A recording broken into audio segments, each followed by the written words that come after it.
Runs in game one were on home runs, and JD mentioning Travis Wood. He was terrific through the first 5 innings, kept the Astros off the board, and actually picked up his 14th quality start of the season. That is the most in the major leagues.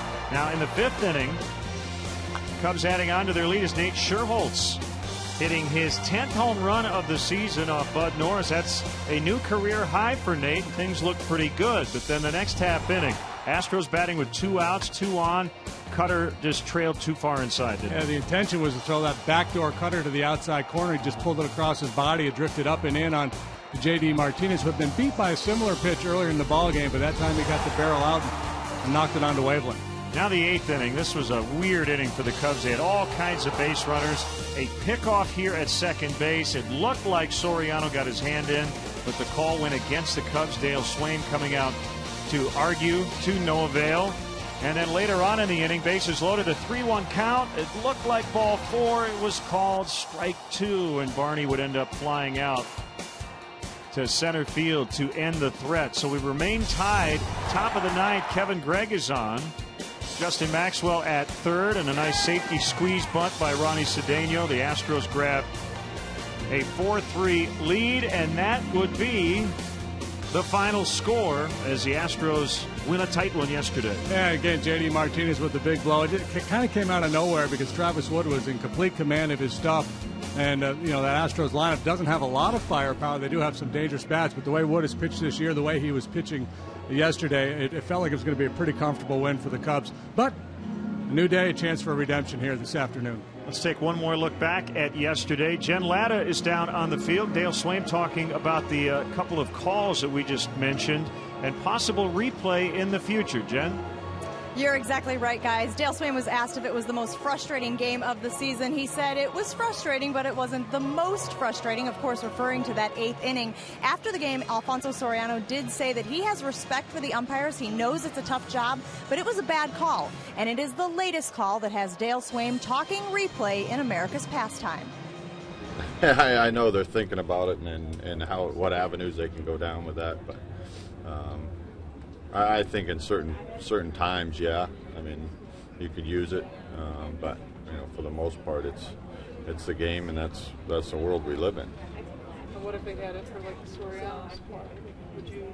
Well, you have to. I think more than anything, you'd have to do something in the regards of like the NFL, like have, you get 2 challenges, you get one in the first 5 innings, one in the last, whatever it might be, and then maybe I don't know.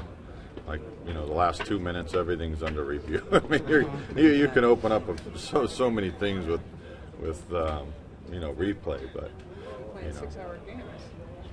Well, I mean that's why I think I think if you did to go to whatever format possible, they'd have to have somebody in the booth and obviously some kind of microphone and say, hey, boom, you got it wrong, you got it right, whatever it be, instead of 4 guys have to go in and check it themselves. There'd have to be an extra guy just watching it, and you can get it done within 30 seconds. Okay, so Darwin Barney, another guy who many believe had a legitimate beef. Of course, he's been doing very well lately, and I'm not just talking about his defense. People know him as the defending Gold Glove Award winner at second base, and he has a streak right now of 62 errorless innings continuing. But lately at the plate, he's been coming on. 326 in his last 11 games, so I asked him, what's been different about your approach at the plate? You always need luck in this game, but, just adjusting the approach a little bit, trying to swing at good pitches. I think that's the key, is just relaxing a little bit and swinging good pitches. I think, as a team, we get into those situations where runners are in scoring position and stuff like that, and, maybe we try and do too much because of how the season's been going, but, just got to work on that approach and keep working. That's the story down here, guys. Back up to you. All right, Jen, thanks very much. This will wrap up a long Cubs homestand that started on Friday. Back to the road for 9, beginning Tuesday in Milwaukee. Coming up, we'll take a look around the majors.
around Major League Baseball yesterday. Let's hear some of the highlights starting in San Francisco.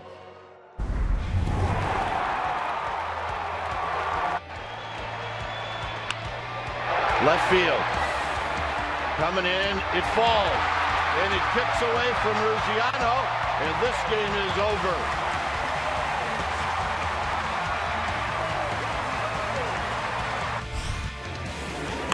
In the air to left field. Going back on it. It is gone! Kevin Franzen sends everybody home with an 8-7 victory here in the bottom of the ninth inning. How about that? And that baby was way out. Way out of the ballpark. The 1-0. Line drive, back up the middle. Rounding second is Montero. The Diamondbacks will walk off with a win.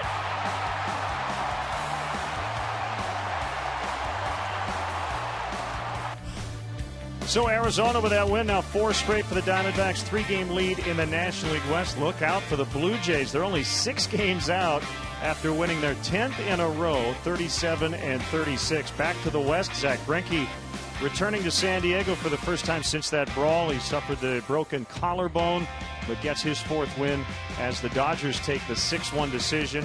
And then the Tigers, Max Scherzer has won 11 straight decisions to start the season. Stats reporting he's the first starting pitcher to begin a year 11-0 since Roger Clemens in 1997. Victor Martinez with his first grand slam in a couple of years. Detroit with a 3-game lead over the Indians. Jeff Samardzija will get the start today for the Cubs, coming off one of his better outings of the season. And young 22-year-old right-hander Jordan Lyles has been terrific, winning his last 3 decisions. The Astros and Cubs coming up from Wrigley. Stay tuned.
is a hot summer day here in Chicago, and we're set for Cubs baseball on Comcast Sportsnet. All the youngsters getting the Rhino Build-A-Bear coming through the turnstiles. Hey, that's a good birthday gift for my partner today. The Astros and the Cubs will play the rubber match. And along with the birthday boy, Jim DeShays, I'm Len Casper. Jeff Samardzija coming off one of his better outings of the year in St. Louis. He has been really good for the most part all season long. Pitched just a brilliantly intelligent game last time against the Cardinals. Hard sinkers down and in. Maybe a different game plan today against this free-swinging Astros bunch. Look for a bunch of strikeouts from Samardzija today. But last time against St. Louis, 8 1/3, 7 hits, 2 runs, gave up a solo home run. Other than that, not a lot of hard contact from the Cardinal hitters. And that's the best hitting team in the league. So Samardzija today for the Cubs. It'll be young 22-year-old right-hander Jordan Lyles for the Astros. He is coming into his own. Yeah, a kid that they have high expectations for. Last month or so, he's been among the best in the American League. You take a look at his outings since getting roughed up by the Rangers on May 12th, and he's been brilliant. Just 8 earned runs allowed in his last 7 starts. Real good curveball. It is Sunday, so we'll have God Bless America and our national anthem performed today by the Mesmers. This time, please rise. Kindly remove your caps and join Wayne and Kathleen Mesmer as they honor our nation with God Bless America, followed by our national anthem. God bless America, land that I love. Stand beside her and guide her through the night with a light from above. From the mountains, to the prairies, to the oceans white with foam. God bless America, my home, sweet home. God bless America, my home, sweet home.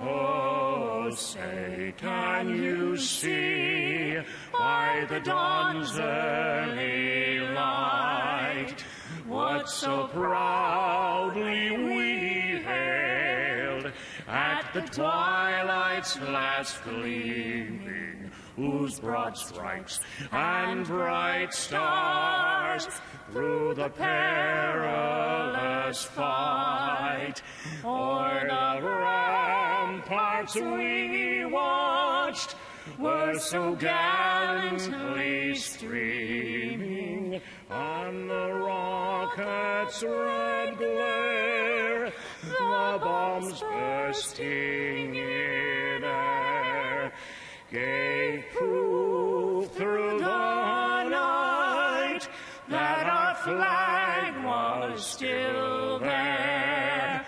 Oh, say does that star-spangled banner yet wave o'er the land of the free and the home of the brave. Wayne and Kathleen Mesmer with God Bless America and our national anthem. It has been a series of home runs. On Friday it was the Cubs. Yesterday it was the Astros. We'll have Game 3 coming up next.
2008, just returned home from Afghanistan last week with the 933rd Military Police Company.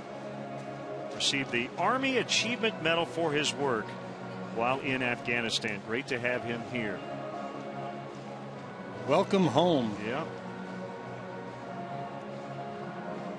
So the environment would seem to put the hitters at an advantage today, but you know, if two starting pitchers are on their game, it might not play out that way. These two guys will try to get some ground balls. Samardzija and Jordan Lyles.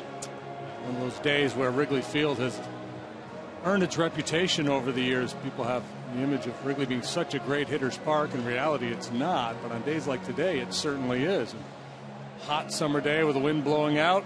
If you're not careful as a pitcher, things can get away from you in a hurry. Keep the ball down. Minimize the traffic. Solo home run's not likely to beat you, but a couple of walks and then somebody pops one, and that could be the difference in the game. Hey, before we start, we mentioned the Blue Jays have won 10 in a row and are creeping back into contention in the American League East. They lead the Orioles 9-0 in the bottom of the third today. Edwin Encarnacion with his 21st home run. Wow, they are on fire. Jumped all over Freddie Garcia early. So the Cubs take the field behind their ace, right-hander Jeff Samardzija. And let's look in on the Astros Southwest starting nine. He will face Justin Maxwell is going to lead off and play center. Brandon Barnes out of their lineup today. Jose Altuve is at second. Castro's the catcher. He'll hit third. J.D. Martinez tied the game with that big home run. He's in left. Chris Carter strikes out a lot, but he's also hit 15 home runs. Mark Krause starts in right. First time in his short big league career he's been in the lineup. Matt Dominguez at third. Marwin Gonzalez at short. And the pitcher Lyles batting ninth. Let's take a look and see who's where for the Cubs this afternoon. Soriano, Sweeney, Shearholtz left, center, right. You see the infield with Valbuena. Castro, who struggled a little bit lately with the glove. He also made a couple spectacular plays in this series. Barney and Rizzo over on the right side. Wellington Castile behind the plate for our Lexus pursuing perfection starting pitcher. Jeff Samardzija, 4-7, 3.35 ERA, 110 strikeouts. That's the third highest mark in the National League, and this Astros club strikes out more than any other team in all of baseball. So could expect to see a lot of red K's in your scorecard today. Chris Guccione will handle balls and strikes. David Rackley, who had that controversial call at second yesterday, is at first today. Clint Fagan at second, and Phil Cuzzi, the crew chief, over at third. Yep, stay hydrated, young man. Definitely that kind of afternoon. Baseball weather.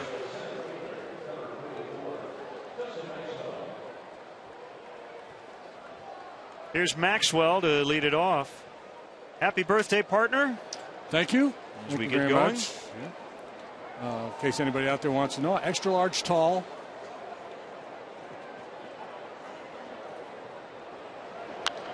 First pitch is fouled off on a 94-mile-an-hour sinker from Samardzija.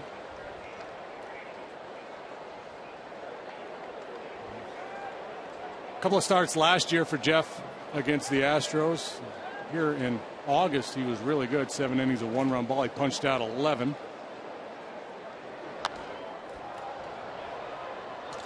Good in the other start too in May at Minute Maid, allowed 2 runs in 6 innings.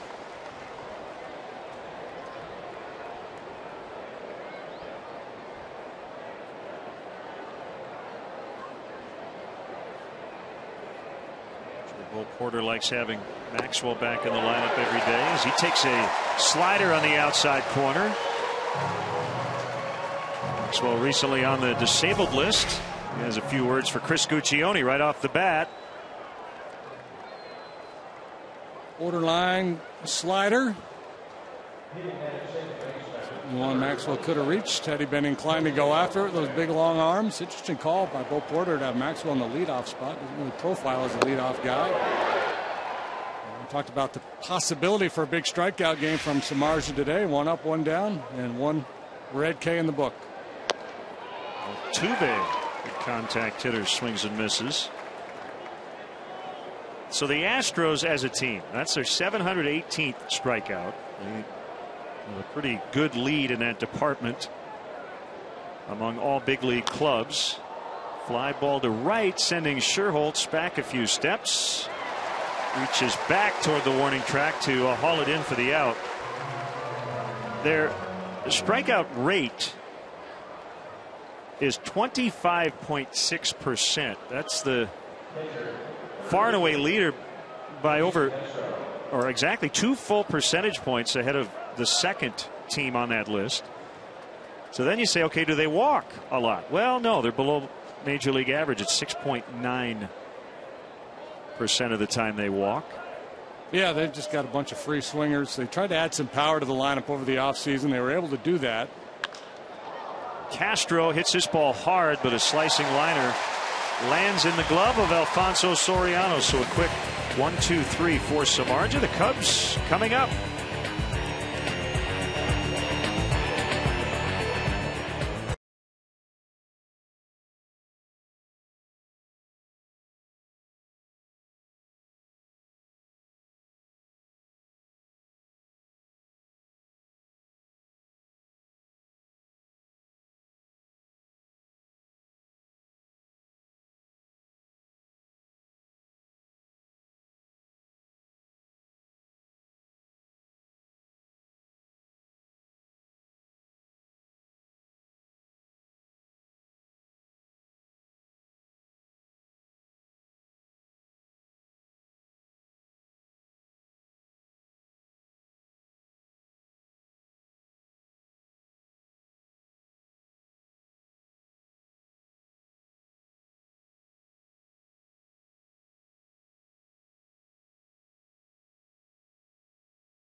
Cubs Southwest starting lineup. No changes from yesterday 1 through 8. Valbuena, Castro, Scherholtz, Soriano, Rizzo, and Sweeney.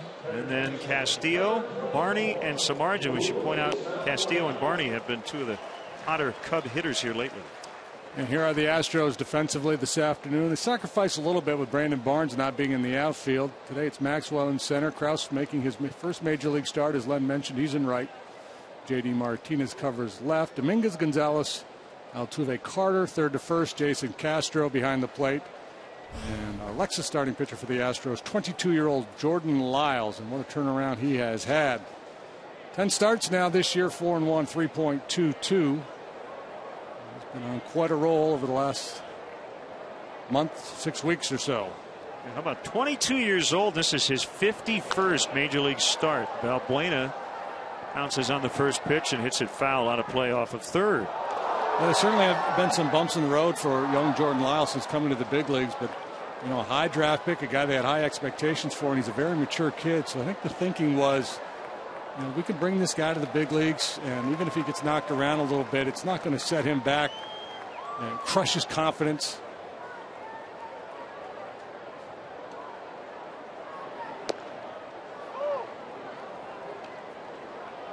Strike on Valbuena. You see what he's done this month. 1.69 ERA in the month of June. 28 strikeouts, just 4 walks in 4 starts here over that stretch. High in the air to left, and it is Martinez to make the grab. Now Mark Appel, the #1 overall pick, is, gosh, 7-8 months younger than Jordan Lyles.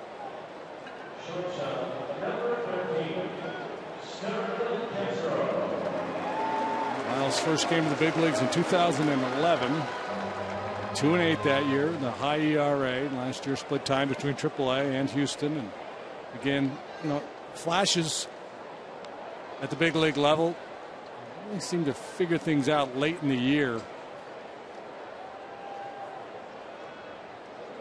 Yeah, age is a bit relative at the big league level because it's two parts. What is your actual age, and then how much experience do you have here? Anthony Rizzo is older than Starlin Castro. He will turn 24 in early August. Castro won't turn 24 until next March. Even though Starlin has more big league time.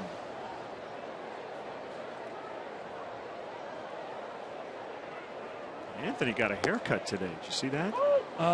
Trimmed up the lettuce a little bit. Yeah. Boy, did he ever. I'd say significantly. He got his summer buzz.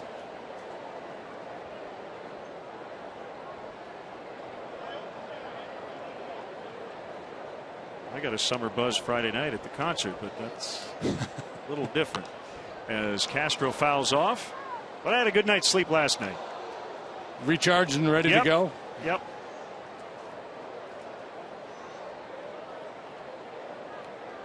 2 balls, 2 strikes. Just underway. Bottom of the first. Pitch count certainly in play today on a hot day like today. Nice if you can be efficient as Samardzija was in the top of the inning. The wind and the 2-2. Ground ball to first. Lots of English on it. They will get the out. You could see that coming. It was hit right off the end of the bat, so it had some nasty spin, and when it hit Carter's glove, it really took off. Carter spent time in the outfield as well as first base. Really grade out very highly at either position. You can swing the bat, and then he hangs with it and just gets Castro.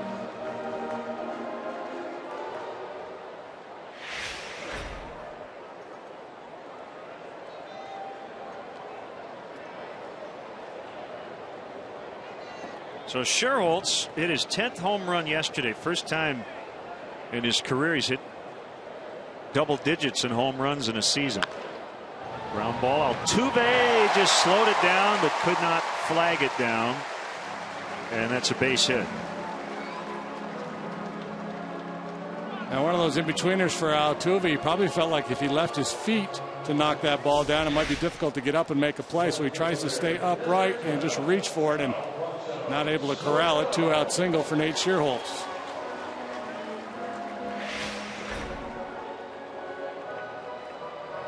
Give Soriano a chance with a runner on. And if I may, a very minor beef I have with the Astros. As interesting as these orange sherbet uniforms are, these are their alternative uniforms, and they're alternates. I saw their gray unis in the clubhouse and thought they would be wearing them today, but they did not. Got a new look. I was kind of hoping we'd see the road grays at least once. The road grays. I think they're a real classy look.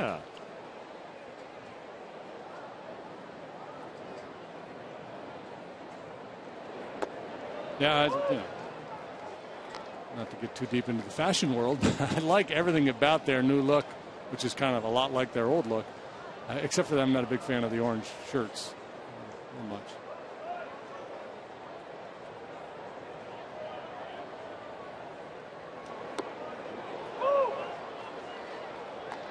It does want me to have a dreamsicle. It does, yes. Well, the logos over the years, they had orange basically in that logo for a long time. Made some changes in the 90s. And then when they moved into Minute Maid Park, but now back to a more classic look. And you see the top 2 logos there, they played at the Astrodome, so that was incorporated into the main patch.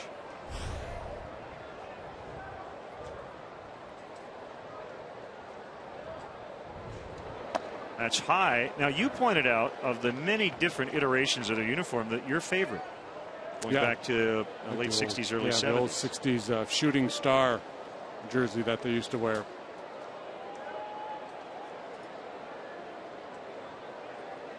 There's Joe Morgan. I like it. Little Joe sporting it. See, the hat's the same as what they have now, basically, so they could have done that. Yeah, I'm with you. I like it.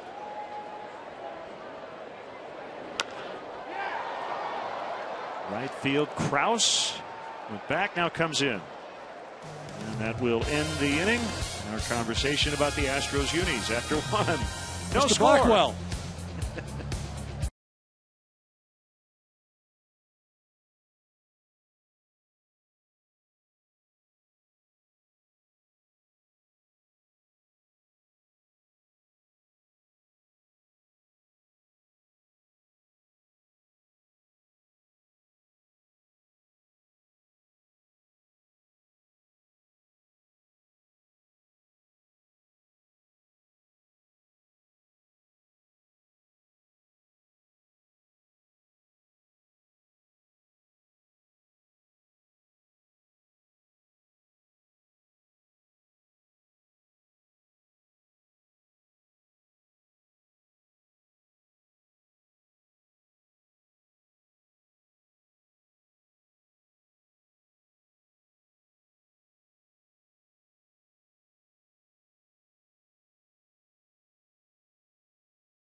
Memorabilia. Game used baseballs, bases, and jerseys to autograph bats and photos. Cubs Authentics has the most exclusive Cubs memorabilia. Go to the Wrigley Field Concourse, the Cubs store across from the ballpark, or Cubs.com/authentics for all your Cubs memorabilia needs.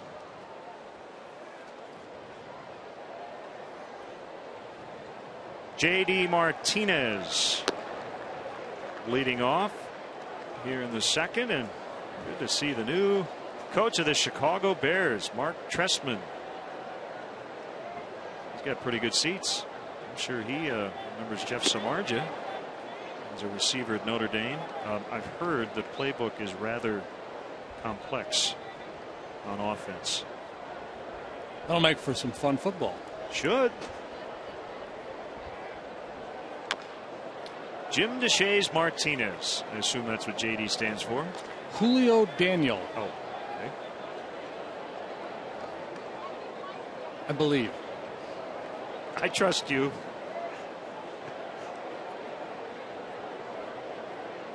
The Miami guy, late round pick. Just tore it up in the minor leagues. High average hitter. And good power numbers coming up through the system. Led their club in RBIs last year, just 55, and actually spent some time in the minor leagues. Big blast yesterday.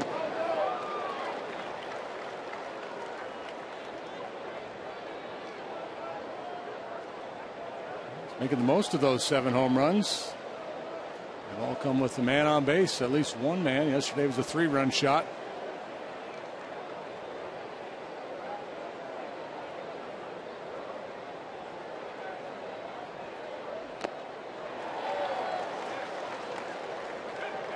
Out of the mid of Castillo, negating the foul tip.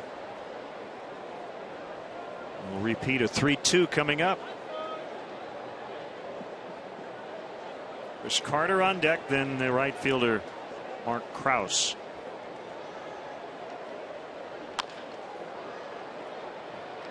Bounces to Darwin Barney.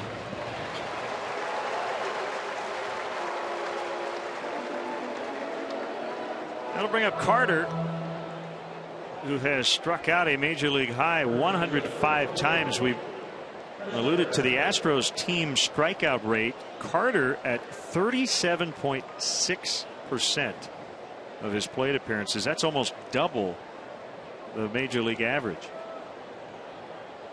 And again, 15 home runs. Fouled this one off. He wore number 13 when he went to spring training. Then Ronnie Cedeno, when he signed late in the spring, asked for it, so he switched to 28. He rolls one into left, but then Rick Ankiel went to Carter and wanted that number, so then Carter wanted 33, but Mike Scott wore that number, and it's retired, so he settled on 23. Man, that's what can a guy do? Circuitous route to a uniform number.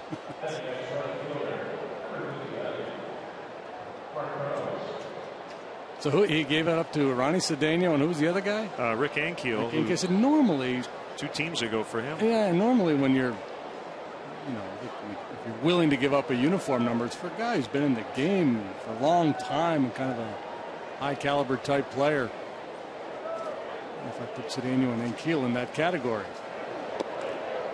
But he may have been compensated well for giving up the uniform number. Right.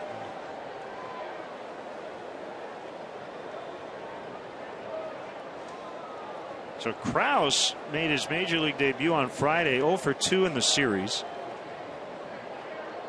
It's the starting nod in the 6th spot and playing right field, and he sends that one out into deep right center.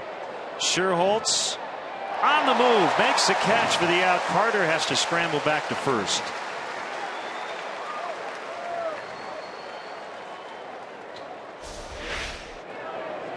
Sweeney and Scherholtz out there in center and right, both very good outfielders. Key here is just make sure you communicate.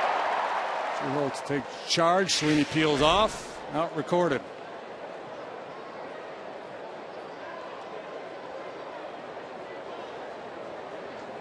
Now Matt Dominguez 0 for 4 with 2 walks in the series, but a key sac bunt yesterday, setting up the game-winning safety squeeze.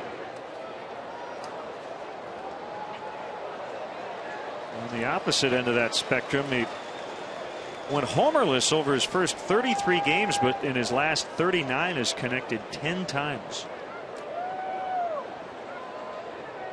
Big grand slam against the Brewers on their recent homestand.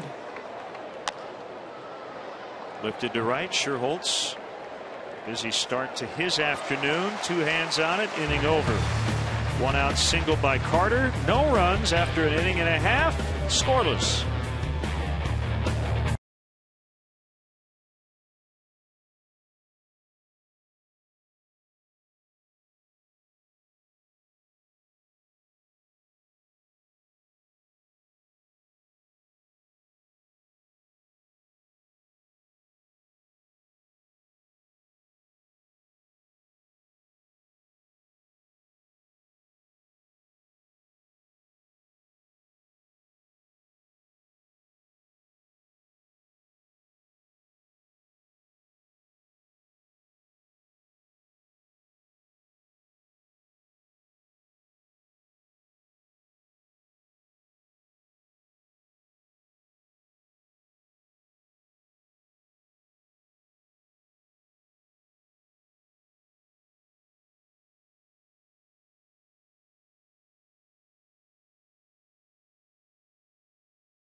Happy birthday to the lefty. Call strike 3. Who's that home plate umpire? That was emphatic. Moonwalking back there. Here we go. Good to be the king. So you had a couple starts on your birthday. Oh my. 2 no decisions, and we have a cake. You guys have gone over and above and beyond. Media dining room. Thank you. Bringing over a birthday cake. Thanks, Chef. I think he didn't put as many candles on there as would be dictated by my age. We'd be on fire in here. Nice. Thank you very much. Wow. We'll be back. This commercial break. Chocolate cake and ice cream. That's a dense cake right there, too. Thank you, everybody. That's very nice. Where would you rather be on your birthday than the ballpark? Yep. I would say you've spent your birthday at the ballpark. Pretty much since the age of 9. Yeah, most years of your life.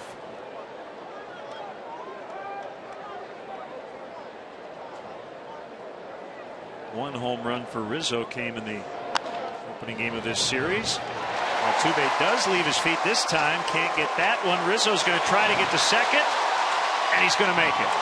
Gets away, on his way to third. No throw this time. Be a hustle double and an error.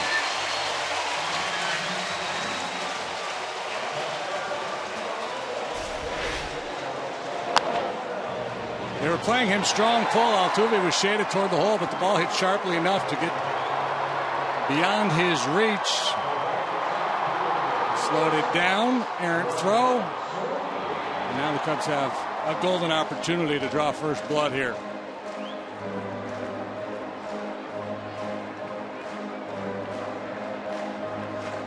Krause, the right fielder, will draw that error.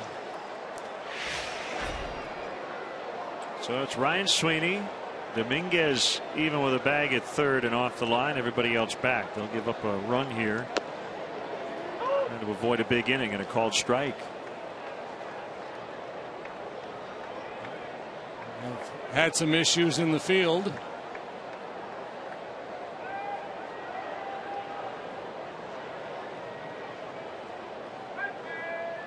Pitch blocked by Castro. It's 1-1.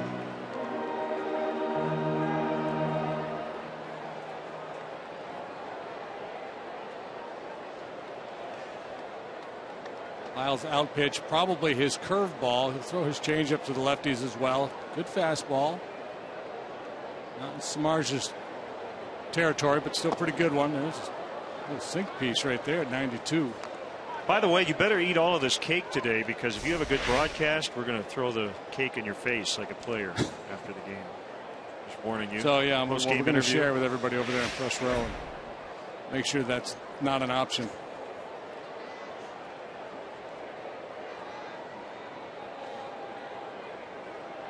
One, two. Cutter in the dirt. He loves chocolate cake.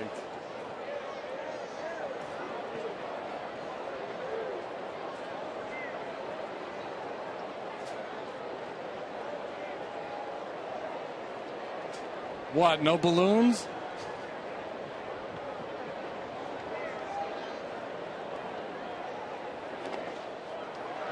Full count, 3-2. This is a situation where, as a pitcher, again, hot day at Wrigley, wind blowing out. You'd love to try to pitch away from Sweeney, get him to chase with that man on third base. But really, if you're Jordan Lyles, your thinking should be, I just need to get out. If that run comes home, that run's not likely to beat me today. If you try to get too fine here and you end up walking Sweeney, you set yourself up for a potential big inning. Ground ball will get it done. Altuve ranging far to his right will get Sweeney. Picks up his 8th run knocked in, and it's 1-0 Cubs. Really good execution by both parties there. Lyles in a position where I felt like he had to be willing to throw a strike, and Sweeney not trying to do too much. That ground ball and put the Cubs on the board. That'll bring up the catcher, Wellington Castillo. He's 12 for his last 25 with a home run and 4 walks. And he's hitting .327 here at Wrigley. Outside ball 1. Talked to him today about it. He said quality at bats, just every time up there, trying to keep it simple. Not worry about results. Cutter strike.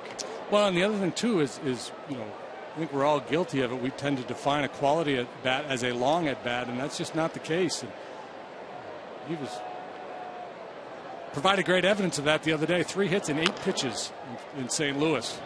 4 at bats. He saw 8 pitches all night, but he got 3 knocks. So quality at bat could be a 1-pitch at bat. Guy throws you a cookie early. You hit it hard for a knock. In my book, that's a quality at bat.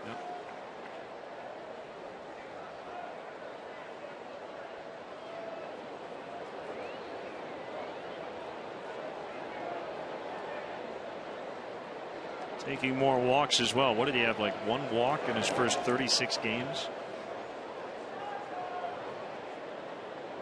Yeah, he's been on a little bit of a walk streak. So the fact that he had that game we spoke about, but also has had some games where he's not chased pitches out of the zone and worked some walks. It's kind of what you're looking for in a hitter. Maybe now a little more power. Got under this one. Maxwell has lots of room. I'm not saying he has to start hitting home runs right now, but I mean in terms of the development of a young hitter, that would be the next phase. Handle a good fastball. You're willing to take your walks. Don't chase pitches out of the zone. And then if it's in there, and I think most Cubs people think it's in there, that Castillo would be a guy who's capable of hitting 12 to 15 home runs in a season.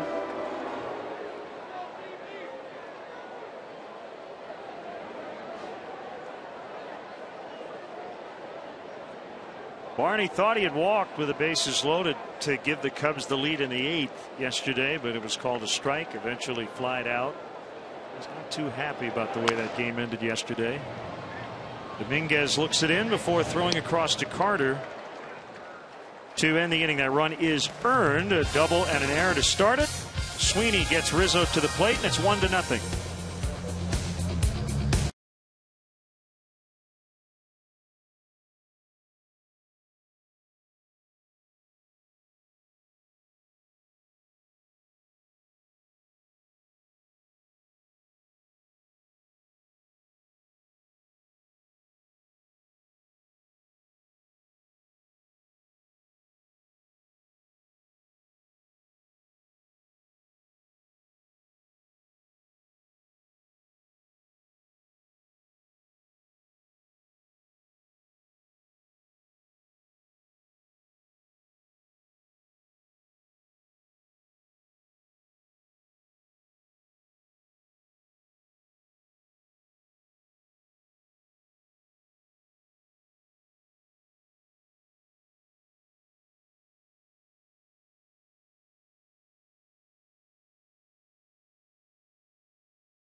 Compliments of the private bank. For more info or to purchase tickets, it's Cubs.com. How's the chocolate cake? Decadent. Very rich. A little something going on inside there. Man, nuts. Good stuff. Yeah. Good stuff so far for Jeff Samardzija as he faces switch hitting Marwin Gonzalez. Shortstop tried to bunt, hit it foul.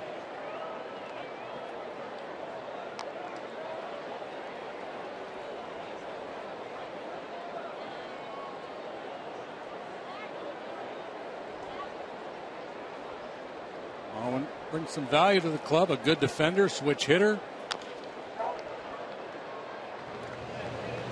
3 unassisted. Long-term role with the Astros is probably as a utility guy down the road.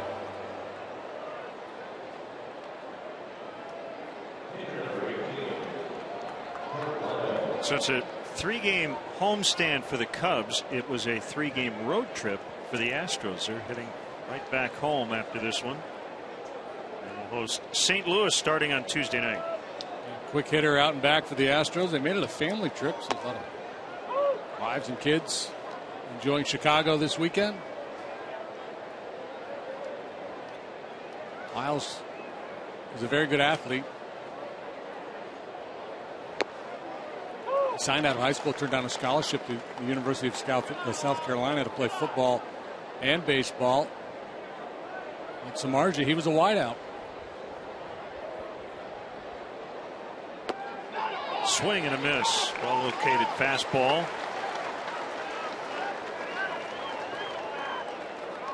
Hey, send us your comments on today's game through Twitter using hashtag Cubs Talk. We will read one back later in the game. We call it our AT&T tweet.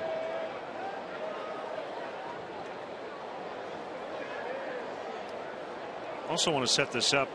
Coming up in the fourth inning, we are going to be joined by the Astros CSN TV crew, your former partner Bill Brown and your former catcher Alan Ashby. We're going to do one full inning as a four-man booth. Should be fun.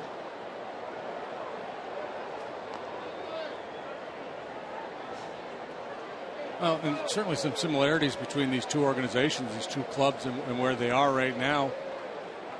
Teams in a rebuilding phase, trying to establish who their core guys are going to be going forward. The team's very optimistic about the prospects down in the minor leagues.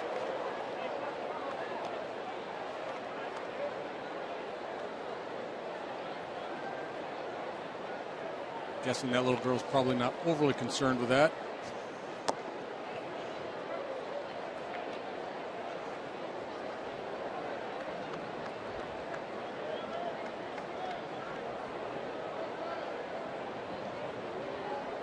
Well, one of those guys, long and strong, likes to get his arms extended. Chops one to third. Valbuena gets him. 10 batters for Samardzija. He's retired 9 of them. The Cubs lead 1-0.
Hotel & Towers on January 17th, 18th, and 19th. Rooms can be reserved by visiting Cubs.com/convention or by calling the Sheraton at 1-800-325-3535 and asking for the Cubs convention rate. All reservations at the Sheraton Chicago come with convention passes built into the room package.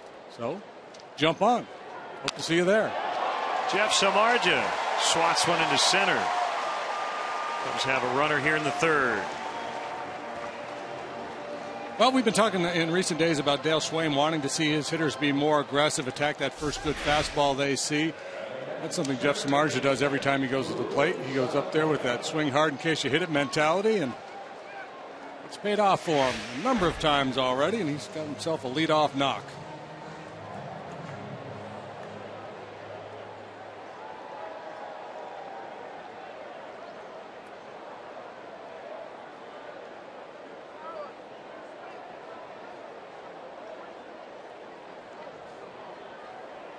Astros in the outfield treat Valbuena as an off-field hitter. I don't recall other clubs really doing this. Most teams play him pretty much straight away.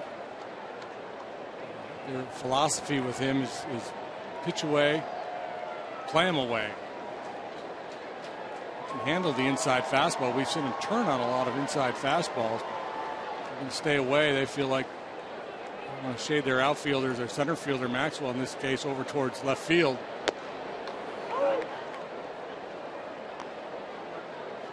Out there roaming around, starting to drift back a little bit now, but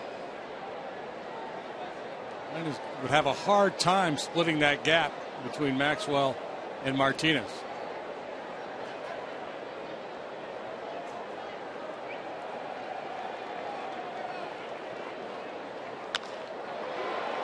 It's going to be no outs. Could have been a double play.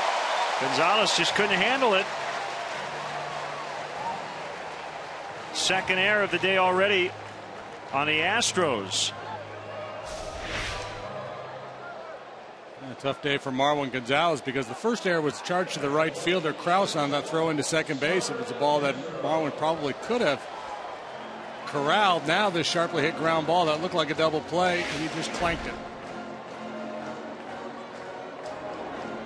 Too much of a hurry, perhaps. A big opportunity for the Cubs.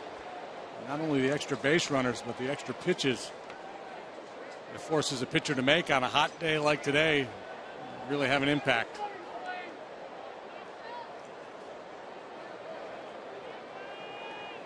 Castro will bat with 2 on and nobody out.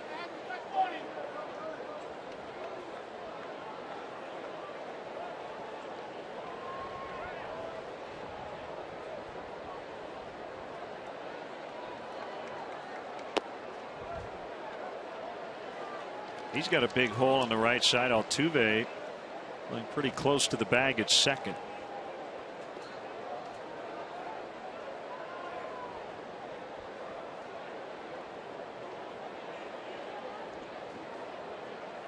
The Astros, like the Cubs, like so many teams in baseball, pretty aggressive with the shifting, but it's been a little bit of an issue in Houston. Some of the pitchers were not happy about it. Lucas Harrell publicly came out and questioned it. I think Bud Norris had something to say about it. So the Astros have backed off a little bit. They said, all right, if our pitchers want our guys to play more straight up, and that's the way our starting pitchers really feel, we'll yield to that, even though their scouting and information says otherwise. A little bit of a tug of war going on.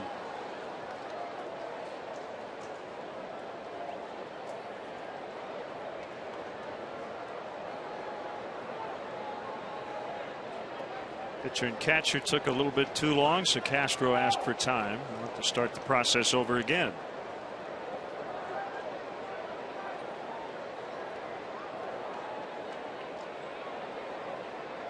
A kick, the 2-0. It's off the plate in. Appears to have good movement on his two-seam fastball today. Haven't seen many curveballs yet. That may be his best pitch. Good day for a hat. Make sure you've got the sunscreen.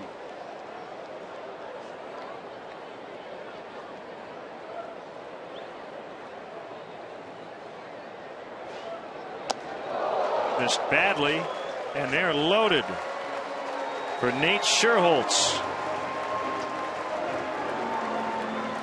That was I think this guy might have the green light fastball. He wanted to find a little extra just in case Castro was swinging and misfired. A little sloppy defense behind him. Walk to Castro. Miles is really in the soup. Well, in his last 7 consecutive starts, as we check out our AT&T UVerse multi-view, Miles has not allowed more than 2 runs. Any of those starts, that's the longest current streak in the American League. Actually, it's the longest in the AL this year. That might be in jeopardy here, already trailing 1-0. He essentially has had one bad start. He gave up 8 runs to the Rangers back on May 12th. Every other start, it's been 3 earned runs or fewer. And for the most part, 2 or fewer. Started the season at AAA, spent the month of April there. His numbers have been better here. Yeah, he was expected to be in the rotation at the start of spring training, but had a miserable camp. So they sent him to AAA.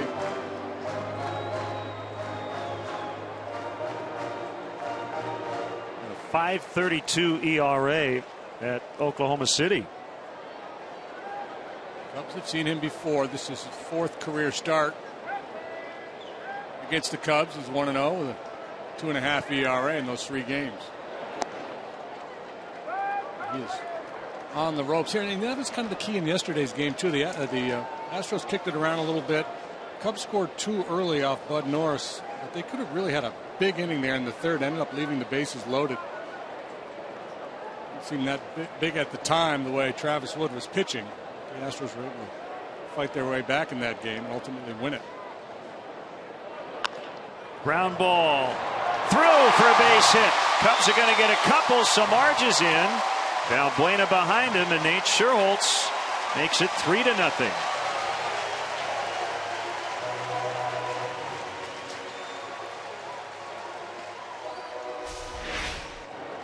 Scherholz has got Altuve running this way and that this afternoon, leaving his feet yet again on a Scherholz ground ball, but like his first at bat, Nate able to squeak it by him. This time it drives in a couple. About the 4th belly flop for Altuve today.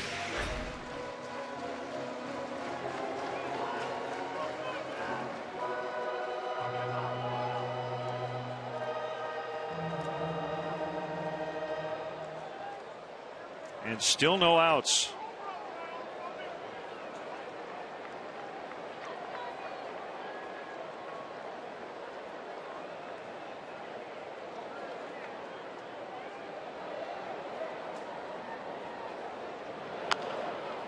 And on the hands, and Soriano turned on it and dribbled it foul.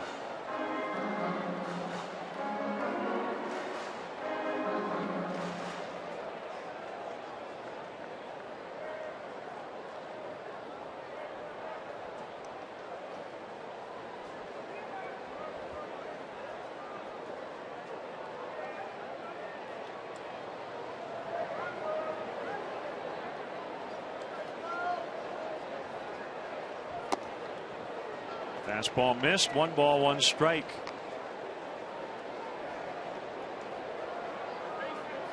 Man, that was good cake. It was. It's either cake or modern art. Past tense. Cake is gone.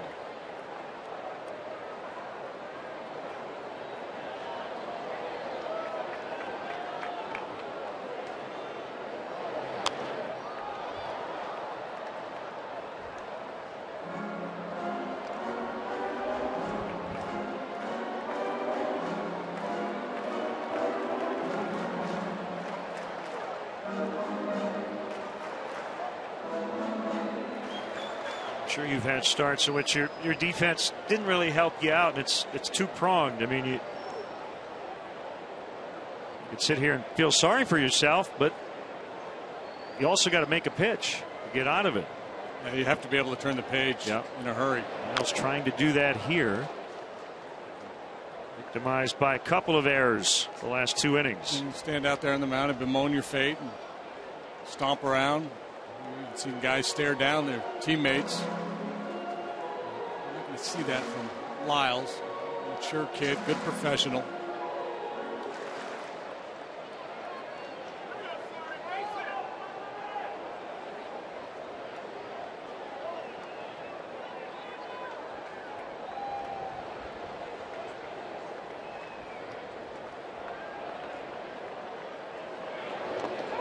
Soriano strikes out. That's the first out.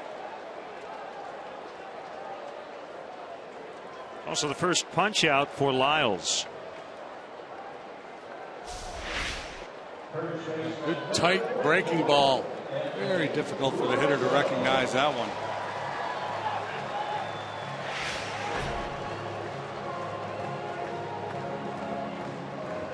Art curveball too, 81 miles an hour, and I think that's been the real key for him. Consistency with his curveball. He's tightened it up. He can throw it a little bigger, loop it in there if he's trying to get ahead.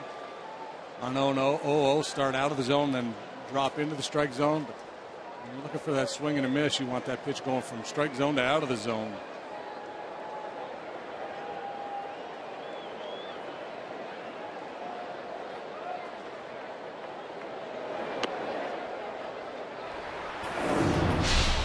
For Xfinity high-speed action.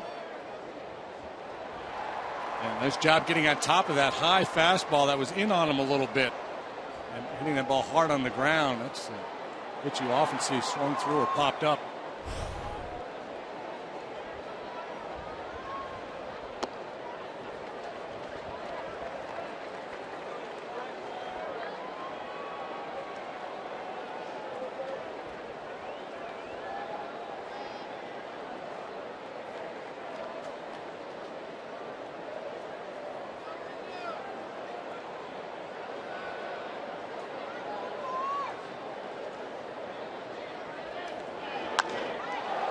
High in the air to center. Maxwell's going to have room. Castro should be able to easily score. He'll tag. Scherholtz also tagging and making it to second.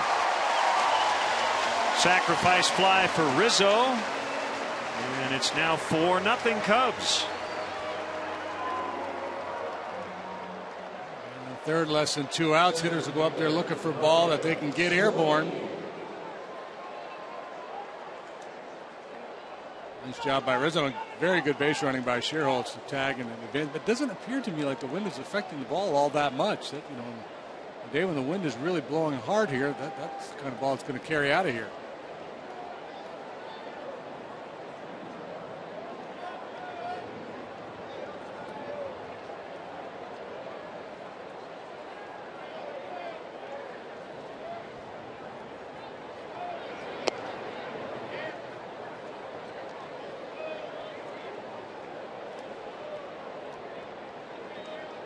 Looks like it should influence it. Yeah, I think so.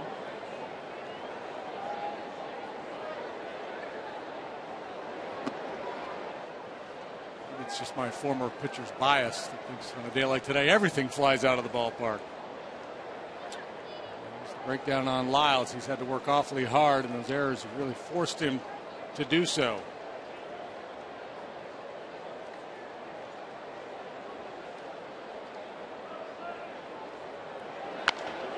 That one drilled out into the alley, and the Cubs will get another to make it 5-0.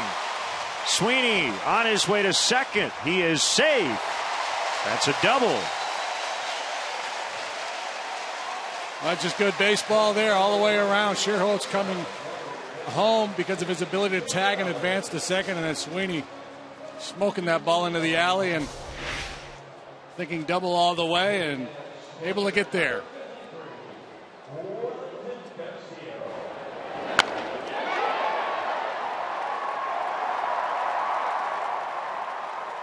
Number of the Cub hits in this game have been ground balls just beyond the reach of infielders, but that one blistered by Sweeney.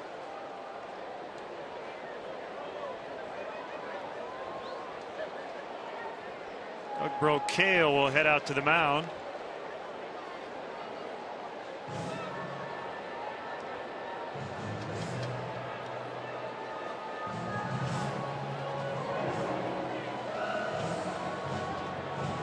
Action out of the Astros pen. That's Wade LeBlanc. MLB.com at bat is the #1 source for live baseball everywhere you go. Available for iPhone, iPad, Android, and BlackBerry 10. At bat delivers Cubs baseball with live audio, pitch tracking, stats, news, highlights, and more. Text at bat to 31826 or visit Cubs.com for details.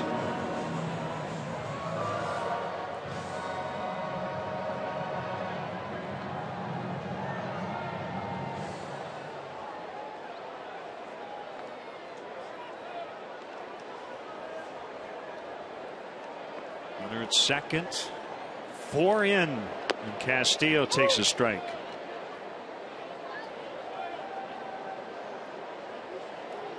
And we're going to chat with Bill Brown and Alan Ashby. Brownie will drive the ship in the top of the inning. We'll handle the bottom of the fourth as Castillo got clipped by that pitch.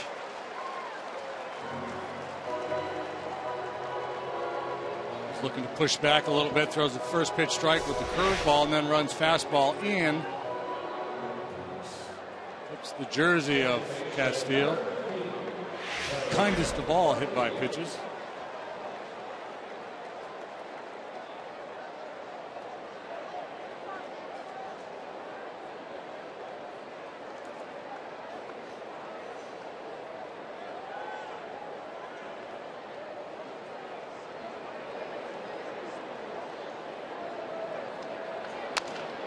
Back to the pitcher, through his legs actually. Altuve missed it.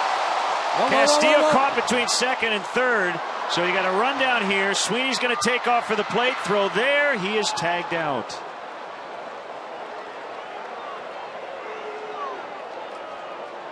Funky stuff going on in this ball game today. 9 come to the plate. The Cubs do get 4 runs. We'll sort it out and pick up back.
More of goofiness. It's some chiseled faces, that's for sure. How's the cake? Yeah. Hey, you want some? I already had some. You know what? We were kind of anticipating that we might not have to beg for it. So at this point, I don't know. We went ahead and stole a different cake, JD. Did you really? Yeah, you're good. Oh, you're welcome. Thank you for that birthday, though, you created for us for our visit. I'm going to hook you up. Jose Altuve with ball 1. Hey, this is a fun visit for us. But who knows when we'll get together again like this, guys. What do you think, Len? What will the schedule call for? I'm not sure the Astros will be back, Brownie, for maybe 4 or 5 years at this point. The way the new interleague schedule works. Have to meet up in the World Series, I guess. Well, you know Bud Selig, right? Oh, I wish I had some control over it. That's a little pop-up toward the bullpen. Rizzo, whoa! He lost it. There's some craziness going on at Wrigley Field today. We were hoping you guys could explain the last play of the bottom of the third. Well, it was ruled a hit. I'm stumped. I'm completely stumped. I have to admit, I glanced up, but as the ball eluded Jose Altuve, I'm trying to figure out how on earth that's a base hit. I need to see it again, I guess. Okay. But that is way beyond me. Yeah, that was kind of funky. I think only JD could explain a play I'm like with that. you. Well, usually the default position is just go full moon on a day like today. That's weird stuff is happening here. Right through the wickets, Yeah, the question is, if Altuve gets that cleanly, does he get it out either at second base or first base? Easily. I think so, too. Well, he got a knock of his own to give him a 5-game hitting streak. Now, isn't this a full moon, JD? Weren't you telling me that last night? Well, it was what is it? It's super moon. Super moon. Super moon. Yeah. What's that? Apogee? The moon was in its closest point. Yeah, that's an easy out at second base. That's not a hit. No. I'm sorry.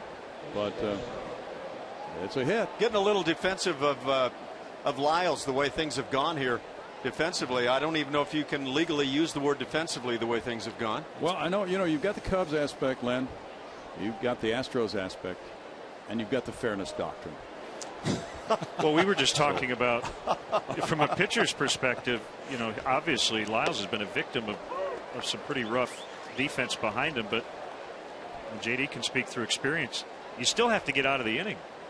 Mm-hmm. That was a big issue with the Cubs club earlier this year. There was some sloppy defense, but also the inability to pitch around some of it. I mean, there's a burden on a pitcher. I mean, you can talk about all the unearned runs, but not all unearned runs are created equally, right? I mean, there's some times where clearly it's on the defense. There's a smash into the right field corner by Jason Castro. Altuve legs it for third. Shearhold spins and throws toward the cutoff man, Barney. And that's a double for Castro. He has 21 doubles. Len, that is a very nice pace for a major league catcher. No question. Already hearing about some all-star consideration for Castro. That would be impressive. He could make the club this year. I have to tell you guys, watching Jason Castro swing the bat this year, the numbers are good, but they're far shy of what it looks like he's done in watching him line drives. We saw him line out to left field his first at bat today. Time and time again, he's really swung it much better than the numbers. J.D. Martinez, the Astros trying to come back from a 5-0 deficit. J.D. grounded out earlier. Len Casper, Jim DeShays, Cubs baseball. There's strike one. So, Lenny, how has your partner adjusted to Chicago? We are getting all these questions in Houston. How's JD doing? How's he doing? He's been wonderful. We talk about chemistry all the time with broadcasts, and I felt it really from day one. We had all these people saying, you're going to do some practice games or how? Just talk baseball. Just jump in and do it. JD's been doing it longer than I have, and worked with you for so long, Bill. And when you do it every day for 3 hours, you just get used to one another. I think you and Alan could say the same thing. Bouncer to second. Barney charging. Short hop play. On over to first. He continues that errorless string. It's an RBI for Martinez, his 29th. Yeah, I think Brownie's trying to consider whether that's a good thing, though, Len, and you always hope that it is. Well, Len, you realize here, well, of course you do. You know all these things. We have former battery mates here on the air together. Yeah, how about that? I was going to ask you, Alan, about catching this guy here. Well, he was a dream. I guess that's what you say in a situation like this, right? Yeah, well, I'll tell you why it was a dream. Because this guy, he used to catch Nolan Ryan in '98. Mike Scott with all that nasty movement he got. Joe Niekro's knuckleball. J.R. Richard. All these power arms with nasty stuff. And then, I come in there with my powder puff 84-mile-an-hour heaters. Now, wait a minute. JD's the guy that struck out 8 consecutive Dodgers in the first inning and forced Tommy Lasorda to go to his bench for a pinch hitter just so the record wouldn't be completely abused. That's because they were tired. Major league record, 8 strikeouts to start a game. But you did, though, actually, in all seriousness. I mean, you caught some nasty guys to have to catch. I caught some. I was very fortunate. You talk about latching on to some of the great coattails. There's a shot on a line into left center field by Carter. Carter gets another double off the ivy. That's an RBI for him. His 9th double, his 39th run batted in, and the Astros come back. Well, what a weekend he's had. Yeah, he really had. Len, this has been one of his best weekends since that opening road trip in Seattle when he really went off, Ash. He's now put those consistent swings together. Had you seen him at that time, you probably would have been quick to latch on to, boy, what an acquisition this guy is going to be. Off the charts. Well, it's been a rocky road, as it is for most guys. But what we've seen here lately is an ability to stay on the ball a little longer. Some of the shots we've seen to the right of second base, including a home run here in game 1 of the series. Much better looking for Chris. Mark Krause with ball 1. Well, Len, I know you've had a big weekend with the concert you had with Theo Epstein, Peter Gammons Friday night. Tell us about that. Yeah, it's a hot stove cool music event that's been going on in Boston for over a decade, and we decided when Theo came to Chicago to bring it here for the second straight year. And I'm just I'm sad that Ash wasn't there. Yeah, I find out you're such a great guitar player. We could have found an amp for you. You know, easily. if you took great out of that sentence, you nailed it right on the money. But I appreciate the effort on your part. Yeah, I'm so impressed that you're the bass player. I want to know who the drummer and singer might be in this super group that we're going to throw together. Well, I know that JD plays a mean cowbell. There you go. You can't have enough cowbell. That's about all I got. Brownie's got the pipes. Well, so he can be our singer. Brownie used to play the horn back in the day. Trumpet, but I can't anymore, Len. I lost it, Len. Well, not being able to play well does not, disqualify you from participation. Okay, well, it's about effort. If you're talking noise here, we could do something. So 2 and 2. We got to get JD to want to sing the stretch. He's done it with me a couple of times, but he is totally afraid of doing it by himself. This man, he has an operatic type voice, Len, so you should really encourage that. That actually leads me to the question that I was thinking about for JD, which is the all-important baseball question. Who's been the most fun singer of that 7th inning stretch for you guys? Oh boy, been a lot of really good ones. Krause to center field. Sweeney with the grab. Well, I don't know that I can. Yeah, we had Joel Murray here the other day. He was great. He was a lot of fun. Well, we watched the Black Hawk win last night, and Len, by the way, Ash is really wanting one of those red sweaters, so we're going to look for him for a red sweater to take back. But you have those Black Hawk guys on all the time. They sing. Who's good with them? Oh, the captain, Jonathan Taves, has been good. Patrick Sharp, always a very popular guy. Dennis Savard, he was the Hall of Famer, really good. Eddie Olczyk. Yeah. Tony Esposito was up here. Really? Yeah, that was a lot of fun. Strike to Dominguez. Well, this city's on fire for that Stanley Cup. Think about it. They could bring that cup right up to your booth someday. That would be good. If you take the big birthday cake out of there, you probably would have room for it. You could be eating birthday cake out of the cup, JD. Is that allowed? Is that within the no regulations for the cup? I think you can drink out of the cup. I'm not sure you can eat out of it. No, that's not allowed. No balls, 2 strikes. I think the only thing you're not supposed to do is drop it, and that's been already done, so you got to move on. Dominguez takes high, 1-2. Isn't that the most traveled trophy in sports, Len? No question. Every player gets to take it wherever he wants to for, I think, a 24-hour period. And it's ended up in a lot of interesting situations over the years. Small towns in Canada. Yeah. Where would you take that cup, Len? Oh, man.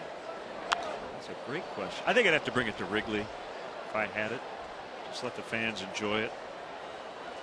Soriano hits one over there, or goes over there, and it's a 1-2 count on the Dominguez foul ball. Well, that cup is just such a symbol, and it would be great for the city of Chicago. And we were captivated by that game last night. City, I mean, did you hear people booing yesterday? We were looking around the ballpark, and we realized it was a handful of Bruins fans drawing the ire of Cub fans and Blackhawks fans. Backhanded by Castro. He throws to first. No, it gets by. And here's a run scoring now as Carter comes in to make it 5-3. The ball skipping by Rizzo. And now the Astros keep the inning going for Marwin Gonzalez. Hey, guys, Starlin today was working with the Cubs coaching staff on what Dale called body control plays, backhanded plays. It's been a struggle. That now ties him for the major league lead in errors. Well, we saw him out there working. That's his 13th error. And now 6 in the last 11 games. And he was working on plays exactly like that, Len, the backhand play. Yep. And it's been a mixed bag. Sometimes it's the glove work, sometimes it's the arm. That time he made the play, just an errant throw, kind of goosed the ball across the diamond instead of cutting loose. For those who like defense, this has not been the game to watch. Oh, man, this is shaky. Burn your DVRs.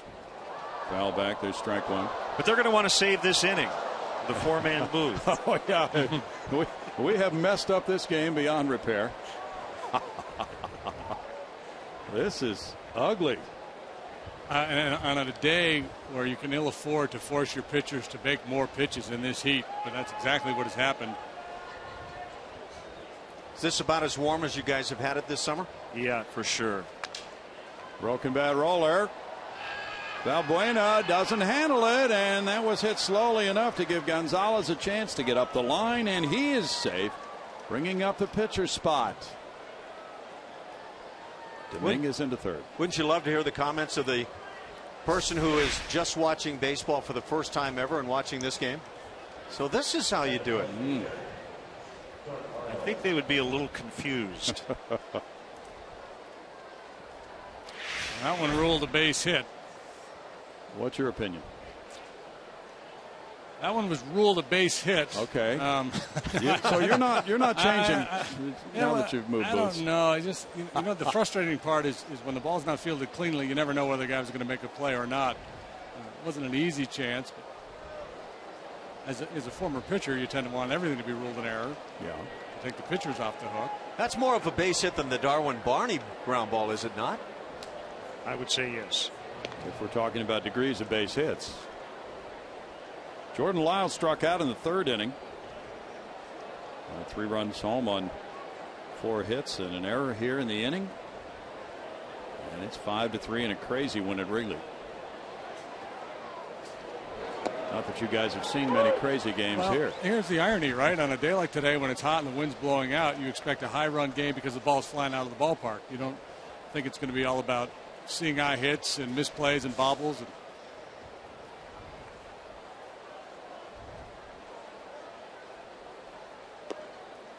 Lyles takes a look at it, and it's 1-1. You know, you brought up a good point about that heat and extending the inning for a pitcher. And Samar just got to be feeling it right now. Lyles had to be feeling it in the third inning. It is a warm day. Have you guys teamed up to do a game from any of the rooftop seating here? No. No, we haven't done that. We did one from the bleachers.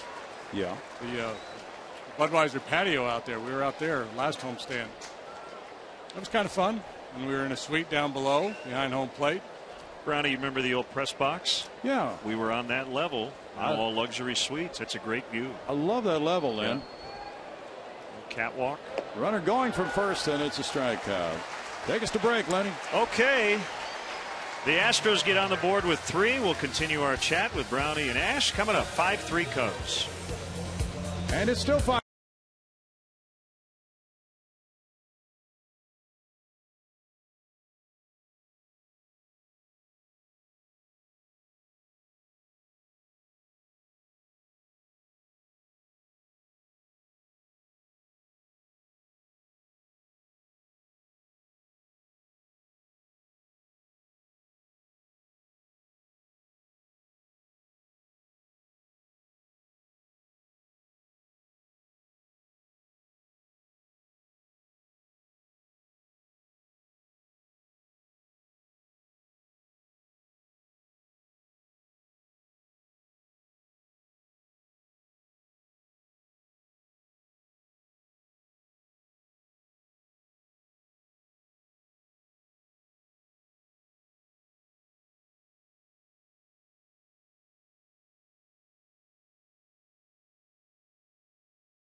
From Taco Bell, Liv Moss.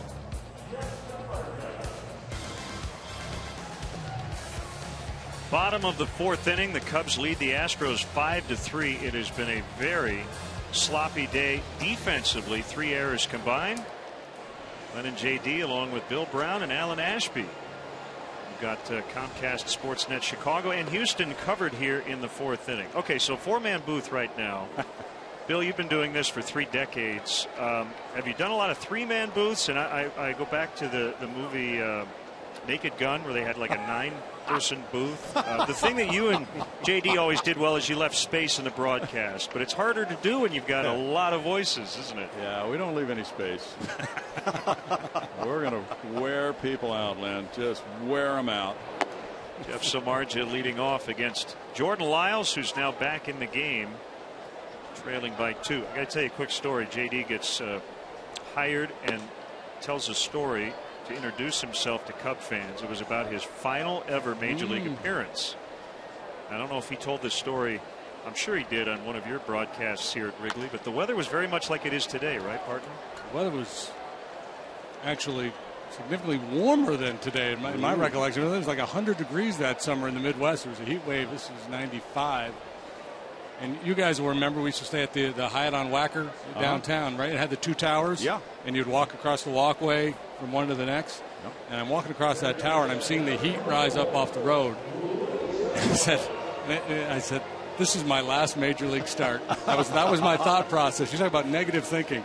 I was with the Phillies. I'd been kind of on the way out the door anyway. I'd just been called up from AAA. I was at the end of the line, and I said, this is not going to go well today. They're going to release me, and I just don't have the stomach for this anymore. And that's exactly what happened. Ooh. Todd Zeal hit a bomb off me. I lasted an inning and a third, maybe an inning and 2/3. At least I could blame it on the heat and the wind. That's right. And it also was a great example of why he's a good broadcaster. He predicted what was going to happen. Hey, Len, we have a correction to make. We tend to talk in astronautical terms sometimes about apogees and perigees and things like that. We got the wrong thing on the air last inning. Okay. It was the perigee that we were dealing with this morning. Yeah. And I'm really shocked that one of you guys didn't get up early and take a good look to see what the perigee was looking like.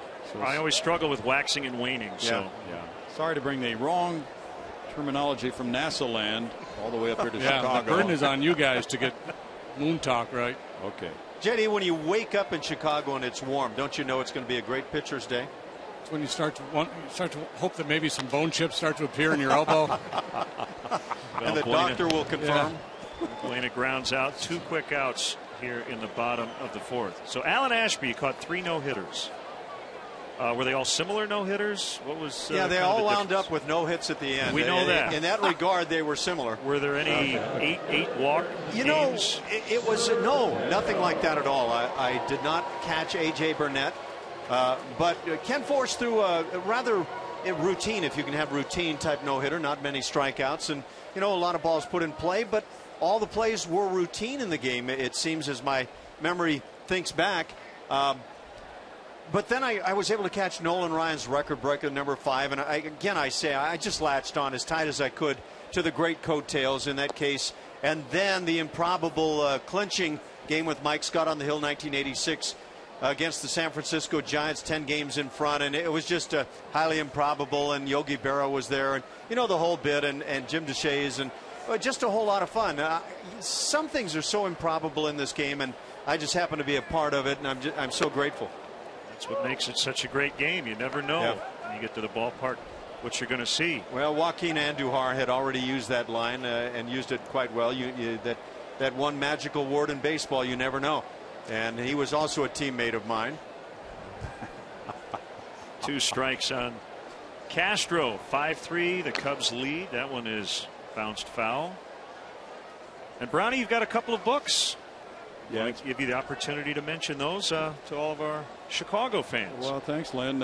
Last year we did a charity book, My Baseball Journey, which is on Amazon.com. And right now we have a Houston Astros Deep in the Heart book on the history of the Astros. And Ash and Bob Aspermonte and a lot of talented guys are going to be at Minute Maid Park and do a book signing next Saturday from 2 to 3. And thank you for that. Absolutely. Really well done, Brownie. I was flipping through it the other day at home. And by the way, thanks for that copy. Well, thank you for all the great elucidating quotes about your career and the careers of others. That was the fun of it, doing the interviews, Len. Oh, sure. Hearing all these stories. The 1-2 pitch. Castro reaches out. Soft liner is going to be caught. Nice sliding grab by Justin Maxwell. Next year will be the 100th anniversary of this ballpark opening, so we'll have more on that coming up over the next 6 months or so. Bill Brown, Alan Ashby, thanks so much for the time, guys. Good to be with you guys. Our pleasure, fellas. 5-3 Cubs.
Three cheese queso love to the Chicagoland area. So opt in to Qdoba's mobile club by texting Q to 50500 to receive free chips and queso.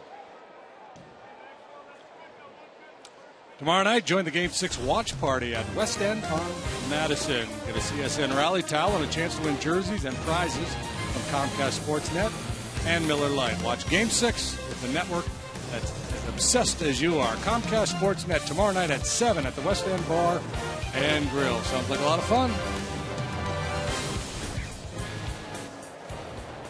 Thanks to Bill Brown and Alan Ashby. We enjoyed that conversation.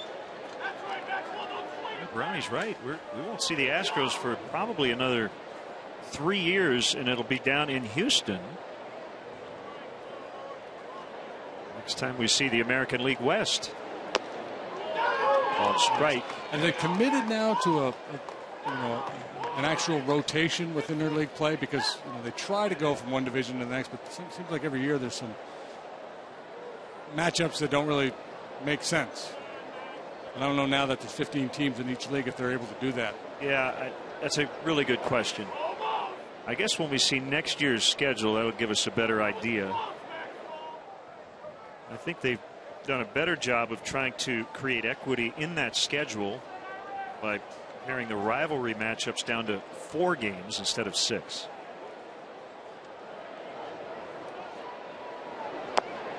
Ooh. 2-2. Just a shade low.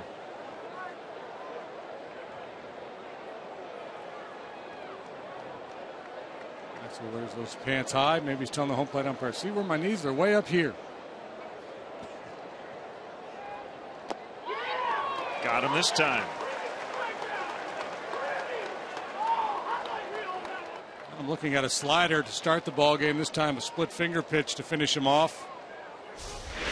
Wiles was able to bounce back in the bottom of the 4th after a rocky 3rd. Now Samardzija looking to have a nice, quick, easy 5th. Great super slow motion of that splitter. The ball just never gets there for Maxwell.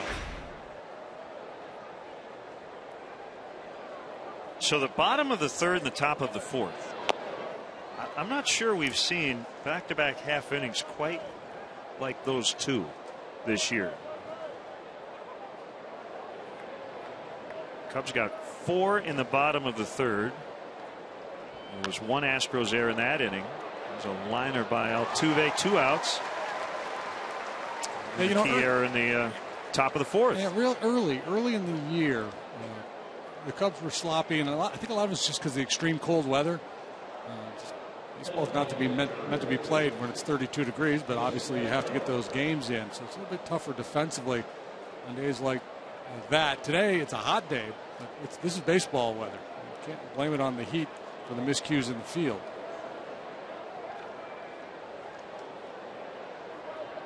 Castro doubled as a part of that 3-run fourth to get Houston back into the game. 1 ball, no strikes.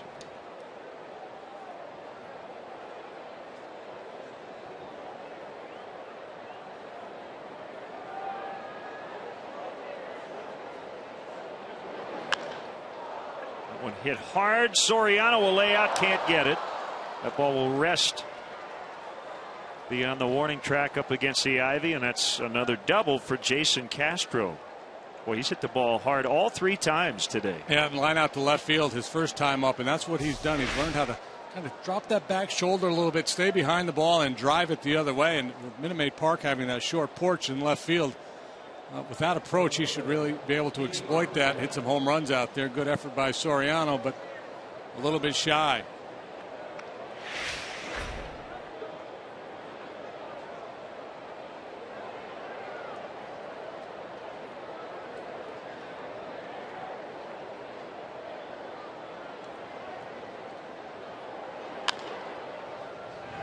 Back up Valbuena. And the throw in plenty of time. 2 out double, no runs. We go to the bottom of the 5th in the rubber game. 5-3 Cubs.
Wrigley Field. So gather your friends and family, make baseball part of your plans. Tickets are available for the 9-game homestand here at Wrigley going into the All-Star break July 5th through the 14th. To purchase your tickets, visit Cubs.com.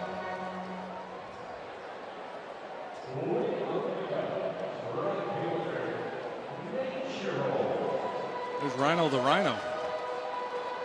Build-A-Bear Day. The ballpark.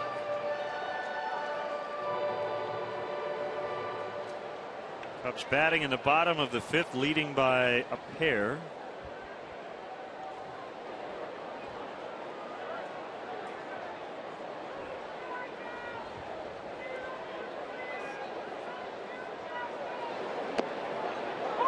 And a strike on Nate Scherholtz. Already 2 hits, 2 RBIs, and a run scored. Average up to 296.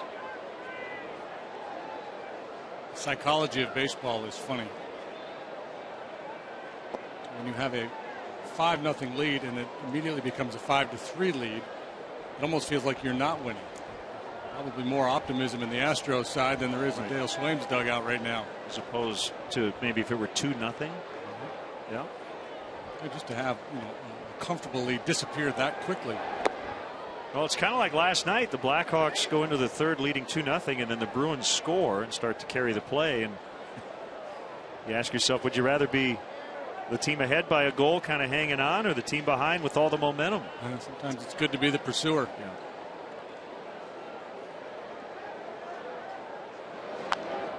Yeah. In on the hands, and a foul pop beyond the on-deck circle and out of play. The question is, which one of these starting pitchers is able to weather the storm after both guys dealing with some errors behind them, a lengthy innings in which they made a lot of pitches.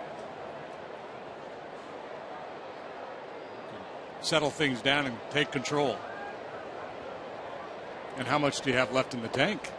Swing and a miss. Strike 3. Just didn't throw a lot of curveballs early, and as I mentioned, it's probably his best pitch. Just a little backdoor. I'm not sure if that was by design or not. He might have been trying to bury that on his back foot, floated down and away. Got a swing and miss anyway.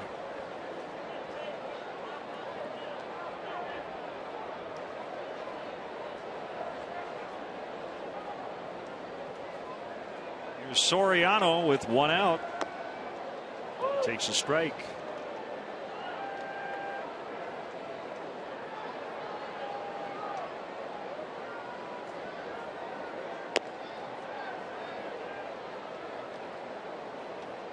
One and one.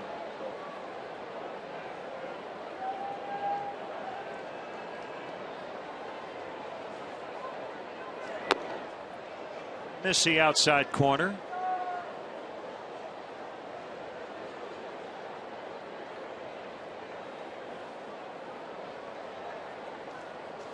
Game's already gone final today, and that was the Blue Jays beating the Orioles 13-5. This one will get down into the corner. Soriano will make the turn on his way to third. It's a triple.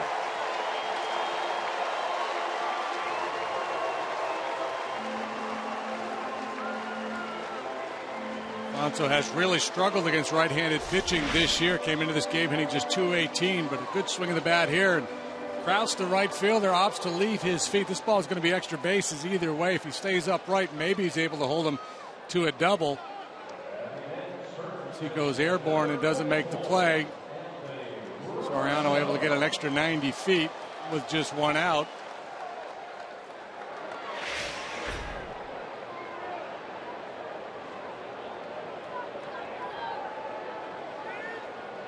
Houston will bring its infielders in, trailing by 2. Little pop up. It's going to get down, and Soriano will score. Over the drawn in infield, it's 6-3. Knocks in a sac fly for Rizzo today. That was reminiscent of Luis Gonzalez off Mariano Rivera in the World Series. The same exact spot, but the infield in, jammed with a cut fastball in on the hands. Nothing but a knock and an RBI. It's the risk you take when you bring the infield in.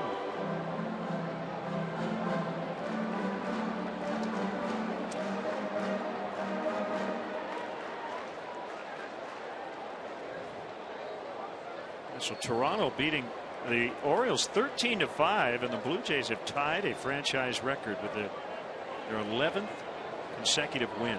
I would not want to play against them right now. Be a tough organization.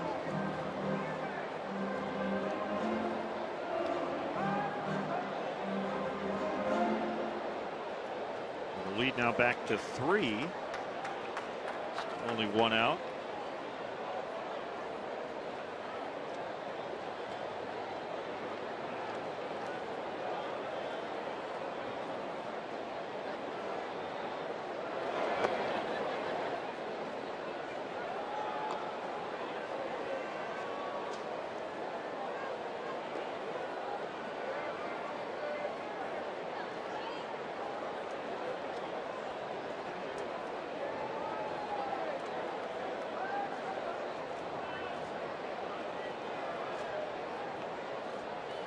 Set. 2-0 is strike called. Jace slowly but surely making an impact in that race. Running off the pace, but positioned well now. Still a lot of baseball yet to be played. It's a team a lot of people thought would make a lot of noise in that division.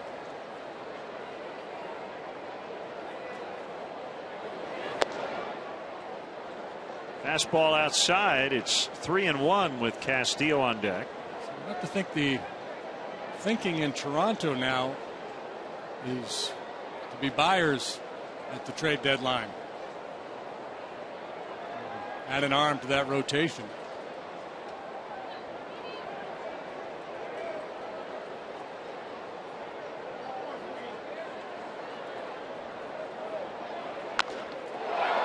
Well hit. Maxwell got a good read on it, but it goes off his glove. Bangs into the wall. Rizzo will be sent by David Bell. Here's a throw to the plate. Save!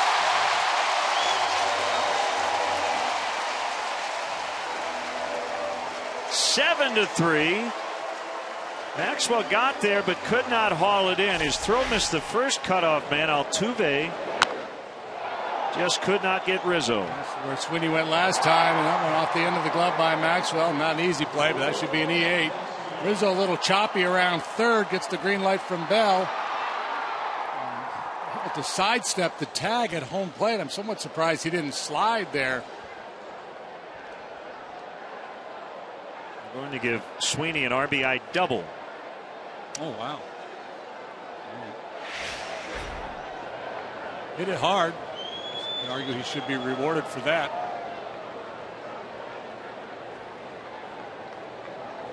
Triple, single, double with one out. The Cubs back to a 4-run advantage. Tell if Wellington Castillo was helping Rizzo there at home plate or not, letting him know whether he should get down and in which direction.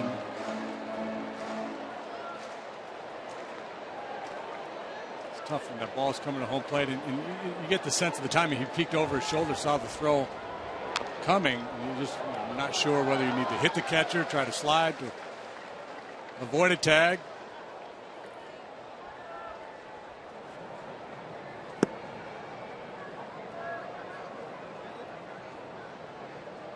Blanc is up once again.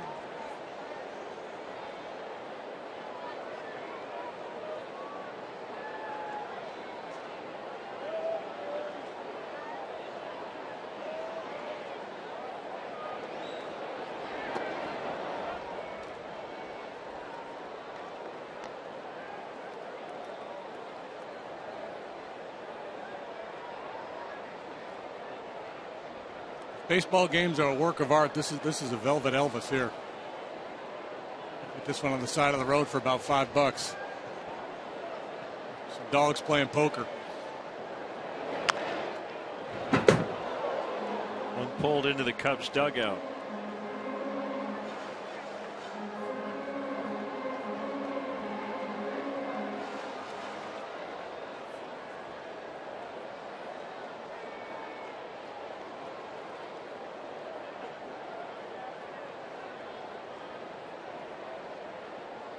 Where's the beach?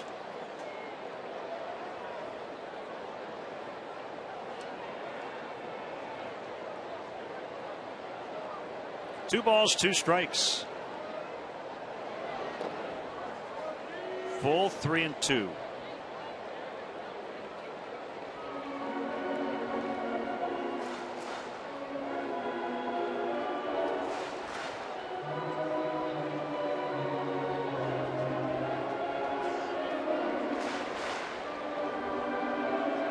Chance, a quick gander at the Cubs minor league report. Javier Baez now has 16 home runs. He's tied for the Florida State League lead.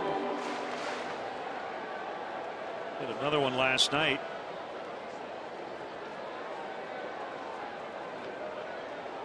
AAA Iowa Cubs are in first place in the American Northern Division. Pacific Coast League. Castillo strikes out. Time for our tweet of the game, brought to you by AT&T.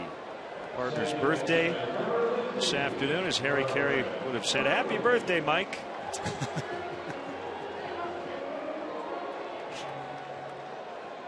Thank you, Harry.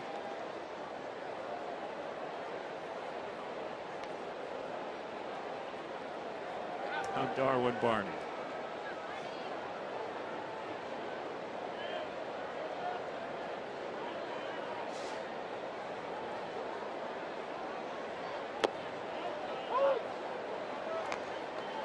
See, when I introduce myself to people, it comes out as Glenn, or I do get Mike.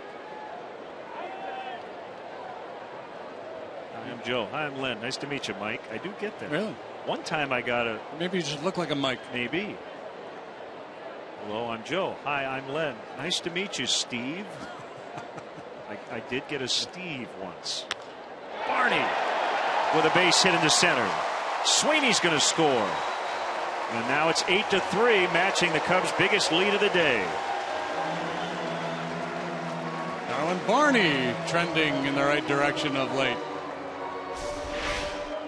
Maybe that's going to do it for Jordan Lyles. Ball, not a horrible pitch. Bottom of the zone. Watch the approach. Watch the swing. Down and through. Staying on that ball.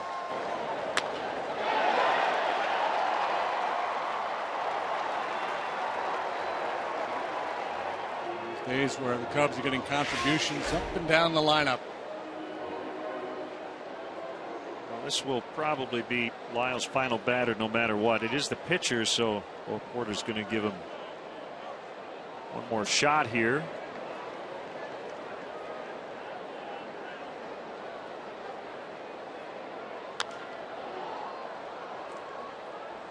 Will just make the seats for a foul strike. Former Astro Brian Bogusevic hitting .329 with the Iowa Cubs, 8 for his last 14. And he's had a heck of a year. Long hitting streak early. The power started to come.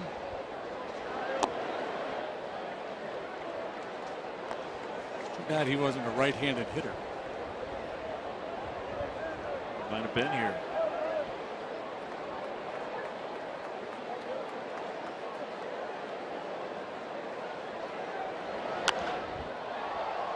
Krause drifting back.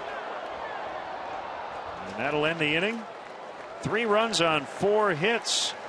And the Cubs lead the Astros 8-3 after 5.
The Ramos Ramirez and the division rival Brewers. Coverage kicks off at 6:30 with Sportsnet Central. Don't miss Cubs Brewers Tuesday night at 6:30 on Comcast Sportsnet. Edwin Jackson against Kyle Loesch. And get more cash back when you earn up to 5% back on purchases in categories you choose with the U.S. Bank Cash Plus Visa Signature Card. Apply today at any U.S. Bank branch. Cubs have led 5-0, 5-3, and now 8-3.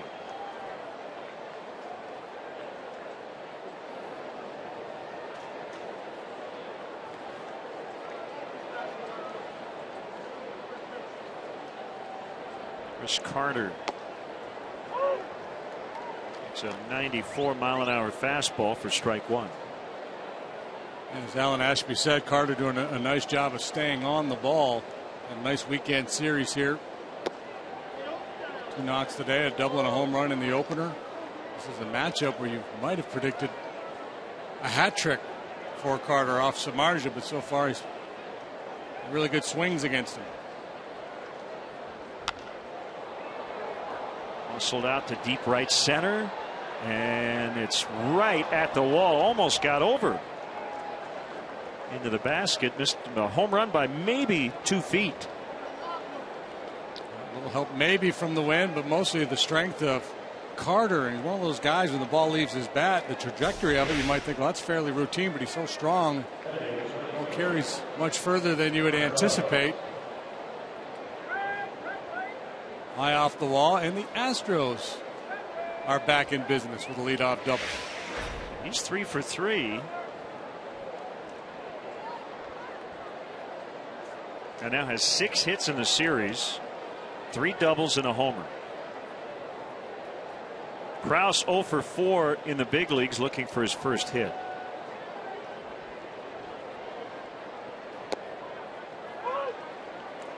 .95 that time. Lisa Lyon drove 2,000 miles to see the Cubs game today. Diehard Cub fan from Oregon. Wow. That's worth a t-shirt or something.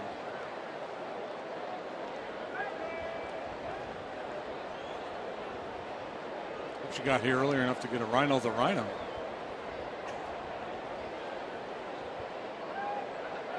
Give her a piece of cake, but the cake's gone.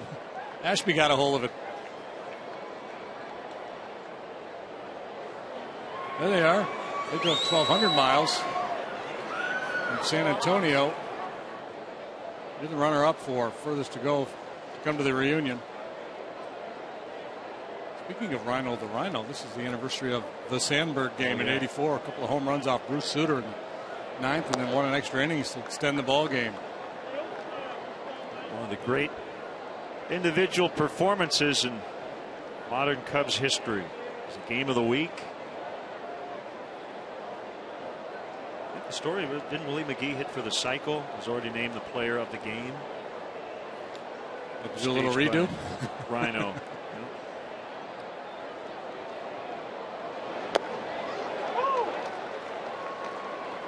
It's 3-2 on Krause.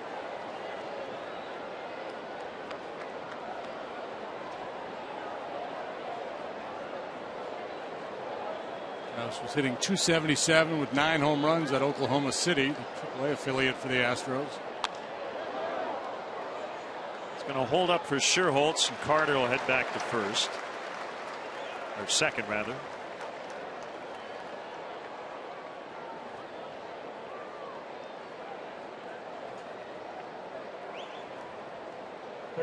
Samardzija had to work awfully hard in that 4th inning, but he had a little in the bank because he was efficient early on. Got through that 1st inning, 6 pitches, 4 batters in the 2nd, 3 up, 3 down in the 3rd.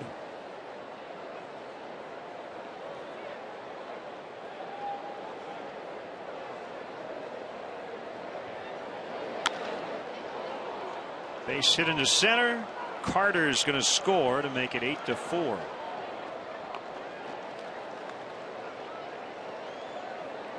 Their leading RBI man picks up number 42 on the year. It's Dominguez.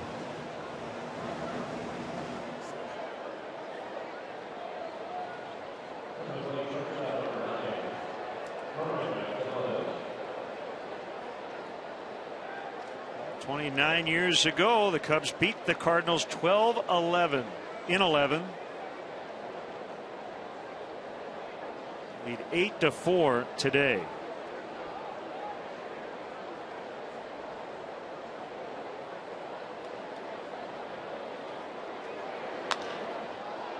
Fly to deep center off the bat of Marwin Gonzalez. Sweeney puts it in his pocket. 2 outs.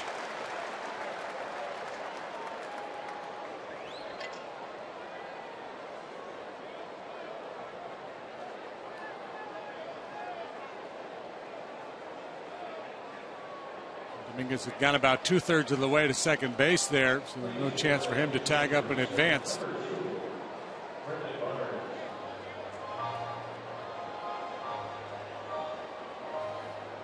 Brandon Barnes will pinch hit for Lyles. So Lyles had that great stretch of starts, but sandwiched between 2 very rough ones. The game against Texas we mentioned on May 12th, 4 innings, 8 runs, all earned. Today, 5 innings, 8 runs, 5 earned.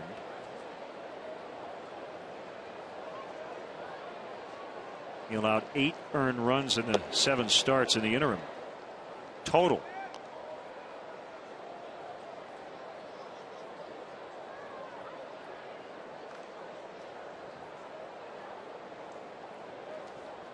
Also want to send a happy birthday to my mom. Happy Absolutely. birthday, Mom. Watching us today from Shepherd, Michigan.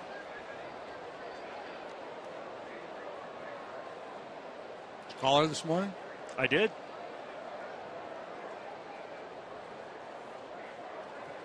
She said to tell you happy birthday. One of these days we'll have to get together and celebrate. Yeah. Barnes had one at bat off Samardzija. He hit a home run.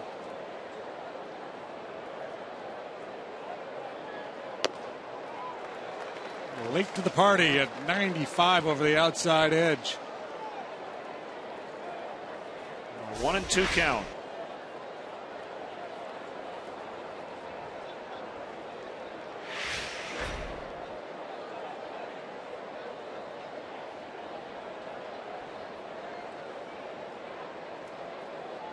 Dominguez is not a base stealer. Don't have to be too concerned with that. Back out there at 97 this time. Barnes able to dial it up a little more quickly and get a piece. Taking his eyes to that outside corner a couple of times now. You might be able to jam him with a heater, or he may go soft with a splitter. See if you can get him out in front.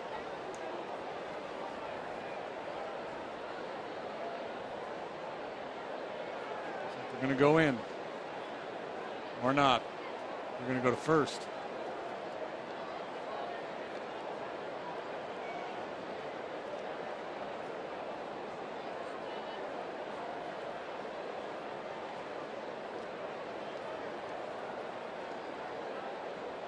Reason we've seen 12 runs these teams have combined to go 8 for 17 with runners in scoring position. Barnes went after the high pitch, could not get it, and the Astros will have to settle for a single tally. It's now 8-4 Cubs in the 6th.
Cubs baseball summer camps offer children ages 5 to 13 of all abilities the ultimate major league experience for 7 one-week sessions in various Chicago area locations. Join fellow teammates for a week of top-notch baseball instruction, exclusive access, and unforgettable moments. Visit Cubs.com/camps to sign up your future Cub today. Left-hander Wade LeBlanc is on for the Astros. Cubs leading 8-4. Cubs saw him earlier this year in a starting role with the Marlins down in Miami very early in the year.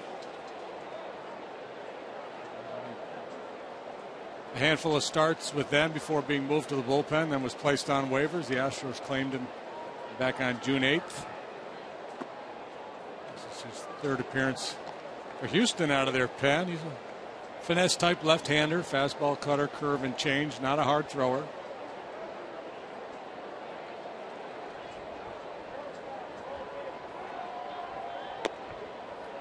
Breaking ball, strike. Valbuena.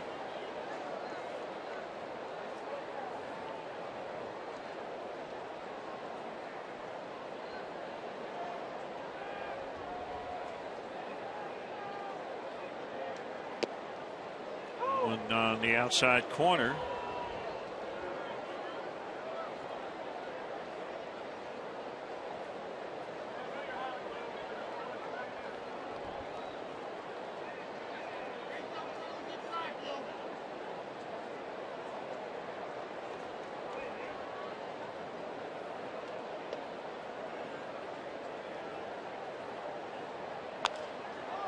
High fly center. Circling is Maxwell.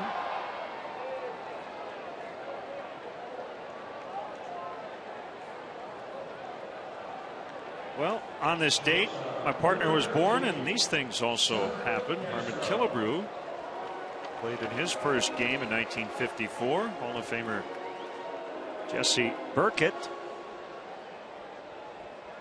And his first home run in 1890. And Robin Roberts, who had one-time pitched for the Cubs, picked up his first win in 1948.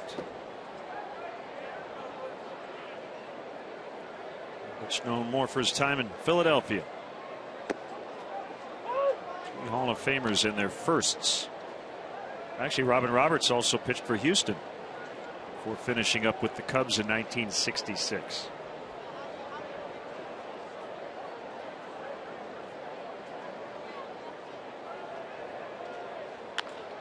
Line right to the third baseman Dominguez. Castro's out.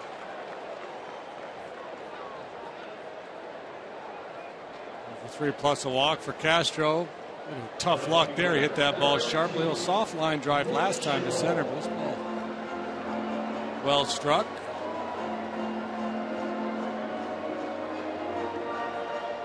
Marty Barrett, remember him? I do. He's celebrating a birthday today too. I believe Tom Haller. I don't see him on this particular list, but that's what I remember as a kid, right? You used to get baseball cards and you look on the back to see who shared a birthday. You always hoped it was like, you know, Hank Aaron or Willie Mays, one of the greats of the game. Some poor kids got to settle for me. Sherholtz pops it up near the plate. Castro, nice catch. Almost tripped over the bat. And that will end the inning. We'll chat with Joe Mantegna, one of the biggest Cub fans we know. We'll get ready for the stretch next.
Inning.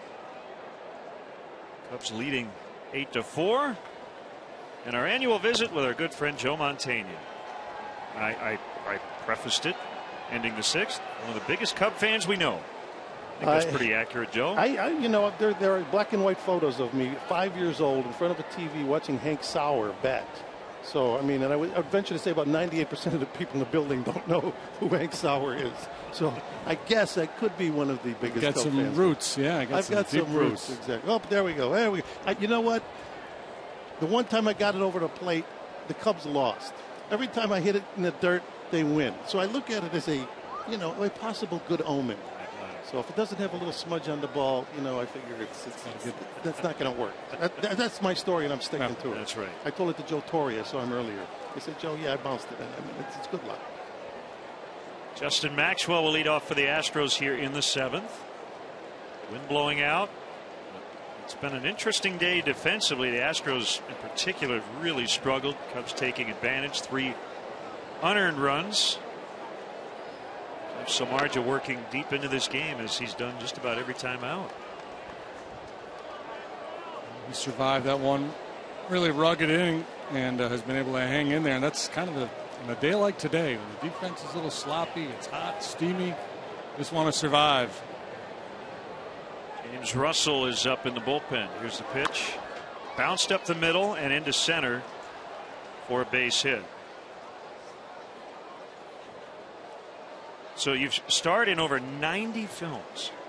I've been around for a while. Yeah, this is my 44th year, I believe, professionally. Working. Started here in Chicago. Still have all my family. My mother's going to be 98 years old in September. Wow. My brother's here. My wife's, her entire family's here. So I mean, there's no getting around. I always said when Dennis Franz, Dennis Farina, and I get together, the Wrigley Building starts to appear like a mirage, just from the sound of our voices, I think. Okay. Jose Altuve, the batter. One thing Samardzija has not done is be hurt by the walk to this point. Ooh! Samardzija caught it. It'll be a double play. How about that? Hey. Self-defense. Well, there are those good hands paying off. Former wide receiver, a little bobble, but then he corrals it and completes the double play. All right, 2 outs in the inning, Joe, and certainly we hope Samardzija gets out of it quickly here. But I want you to talk briefly about the campaign to build the National Museum of the U.S. Army. Yeah, I am the spokesman for the United States Army. They're building their National Museum in Fort Belvoir, Virginia. It's the one branch of the service that doesn't have a national museum, and obviously most people who have served in the armed forces were Army over our national history. So we're getting close. It should be breaking ground soon, and it'll be built hopefully by 2015. They've already allotted the ground. The United States government's donated the ground. Everything's in place. So it's just a privilege to represent our military in any aspect. That's great. The 0-1 to Castro. Missed inside for a ball. 1-1. So you have been doing this pretty much every year since '98, right? Singing the stretch. I know you've done it every year since I've been here. I did it for that game when Kerry Wood struck out 20, which is of course JD was here. Going to be in the Astros. Yeah, I mean I'll never forget that against this same team right here, and I mean it was that rainy, cool day in May, and who knew it was going to be basically a Hall of Fame day. So I'm very grateful to have been part of that team. So the flag there is the 2 and the 0. We might have to add at the bottom of that flag, Joe Montaigne sang that day, right? Well, yes. I had an impact. I'd like to think I had an impact. I probably bounced it in that day. I was going to say, yeah. Throw a strike that day. Well, Torrey Cubs pitchers find that out. They're going to be looking for you. Oh, Come sing when I'm scheduled to start. Yeah, there you go. I know Torrey told me, he said, you were brave to even do it from the mound. I said, yeah, I guess I should have. Come in a little closer. Outside, 3 balls, 2 strikes. J.D. Martinez on deck. Cubs with a 4-run lead here in the 7th.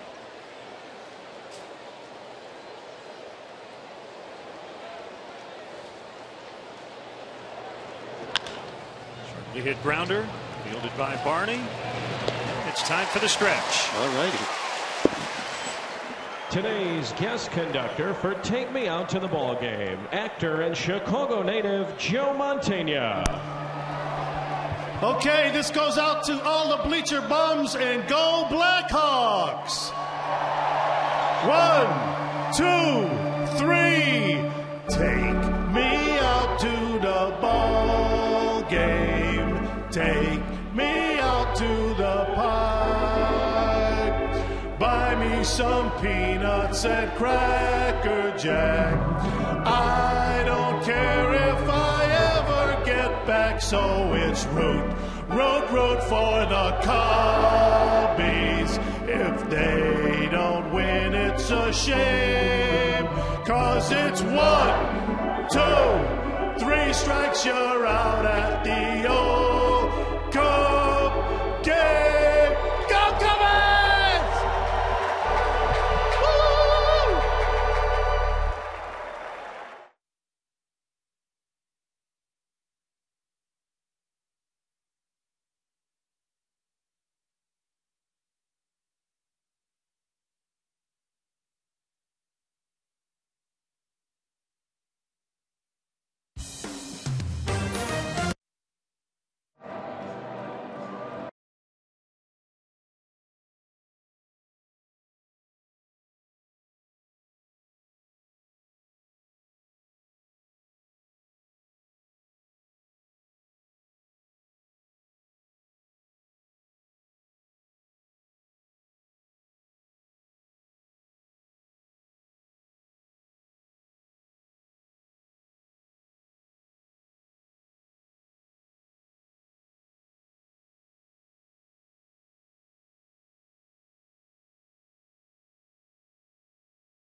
Sportsnet. CSN will take you straight to the action in Boston. You can hear the day's biggest stories. Gear up for the game ahead. Blackhawks pregame live, presented by Chevy tomorrow night at 6 on Comcast Sportsnet. The Blackhawks could clinch the Stanley Cup tomorrow.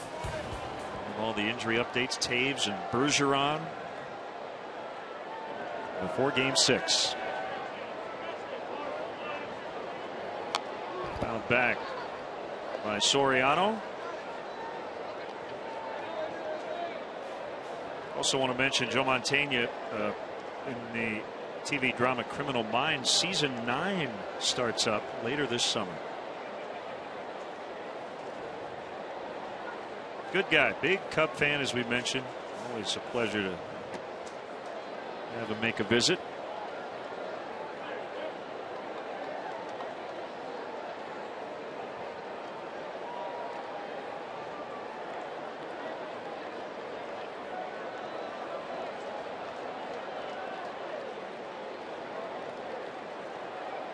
My daughter Kelly loves that show. Yeah? So these guys, they figure everything out really quickly. They're very smart.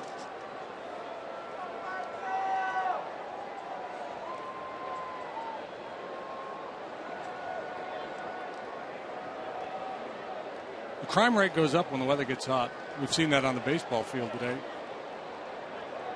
You can equate errors to crimes.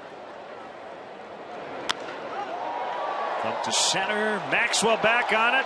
Not going to catch it. And Soriano has his second consecutive extra base hit. He tripled in the 5th, and he doubles here in the 7th.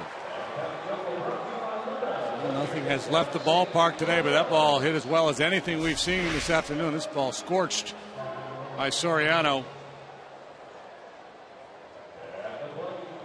About his struggles against right-handed pitching earlier, but lefties he's done quite well against. Hey, by the way, an update from Milwaukee. Tom Haudricourt from the Journal Sentinel tweeting that Carlos Gomez, Brewers center fielder, has had a great year.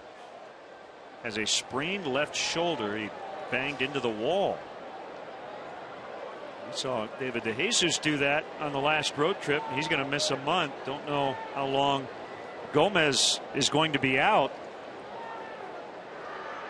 Ryan Braun's on the disabled list already. That hit Rizzo. The Cubs have 2 base runners with nobody out. Never know on a day like today. You never have too many runs. Big opportunity to play add-on. Gomez plays so hard, and I didn't see the play that he got injured on. Did that happen today, or is this something he's been dealing with for a couple of days? Bryce Harper still out of the lineup after running into a wall. Hurt his knee.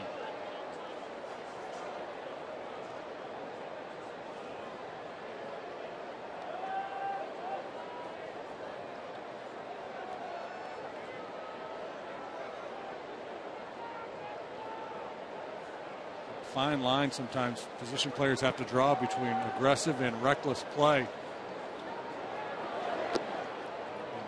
In David's case of just aggressive.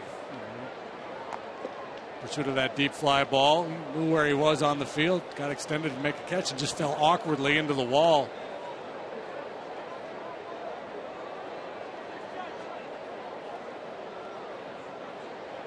Sweeney has knocked in a run in each of his 3 at bats. He's got a chance to do it for the 4th time.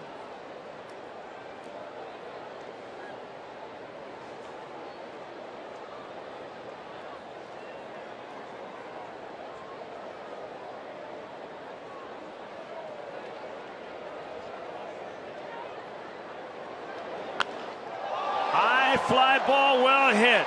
Deep right center. A 3-run homer. What a day for Sweeney. He's knocked in 6.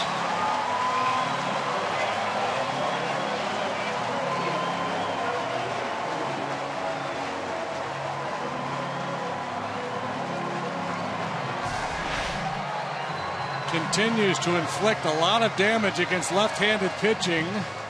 Against the lefty LeBlanc here, stays on this breaking pitch, and you knew sooner or later there was going to be a ball leaving this ballpark this afternoon. Ford home run replay of Ryan Sweeney going deep for the 3rd time. Double dinger. Now 11-4. And 7 RBIs this season coming in. He's knocked in 6 today.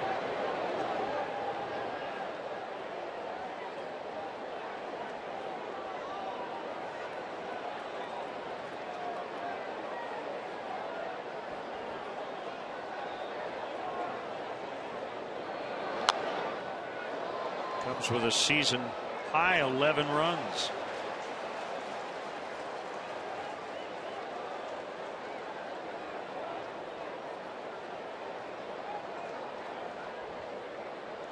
Cubs with a day off tomorrow and then embark on a 10-day road trip. Milwaukee, Seattle, and Oakland. Nice to win a series here at home before heading out on that trip. Pretty good shape to do it now. First time they've gotten into double digits this season. They've scored 9 runs 3 previous times.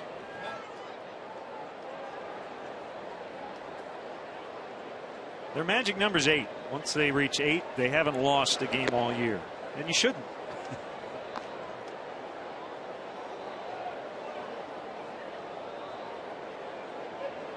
No, you shouldn't. Invariably, you will. You'll lose a 98 game on occasion.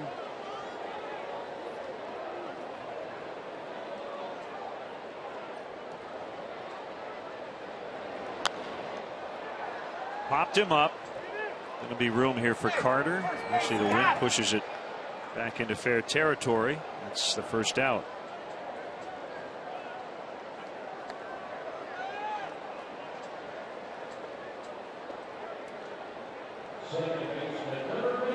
Rockies lead the Nationals 7-6. They're in the 9th in D.C. Dyer and Arenado have gone deep. That's back-to-back days for the rookie Arenado. Did you say Kadir's got a long hitting streak going? 21, I believe now.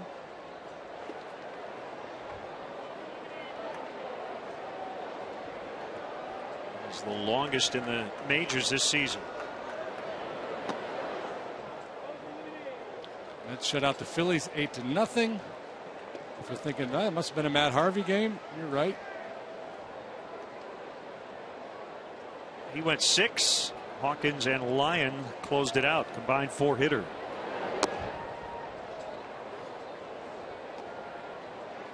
David Wright hit a home run in that ball game, his 12th. Braves shut out in back-to-back games in Milwaukee. I mentioned Carlos Gomez earlier. The Brewers trail that game 6-4 in the 7th. Brian McCann with a first inning grand slam for Atlanta. That's fouled.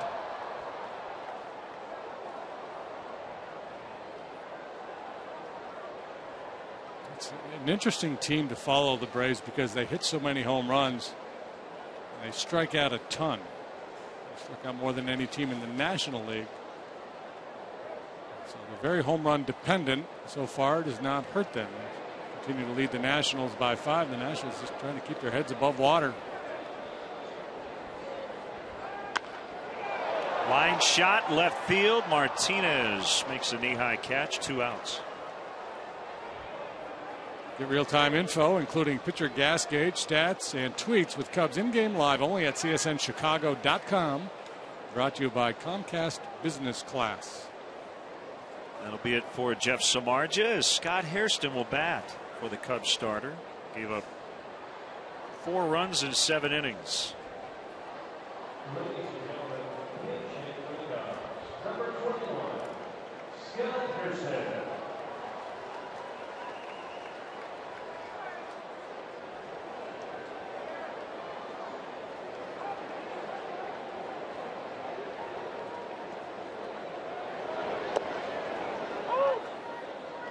Deal with some sloppy defense behind him. Faced 8 batters in the 4th. Still managed to get through 7 innings here this afternoon.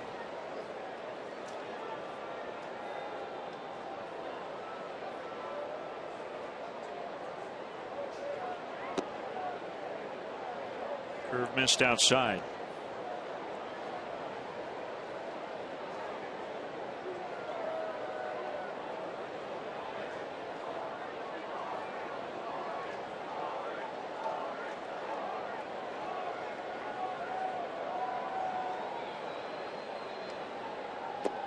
Swing and a miss. Push it to 1-2.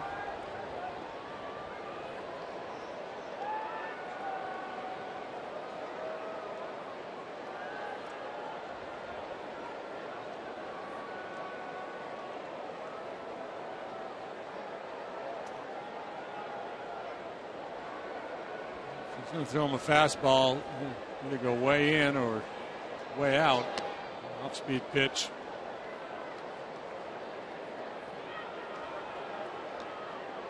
Blanc has a lot of experience as a starting pitcher. Spent some time with the Padres. From Louisiana. It's the pitch a little closer to home, joining the Astros.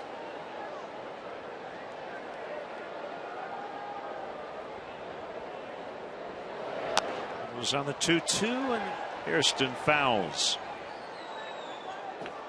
6 RBIs for Ryan Sweeney, a new career high. Previous high was 5, set back in 2010. That's when he was a member of the A's.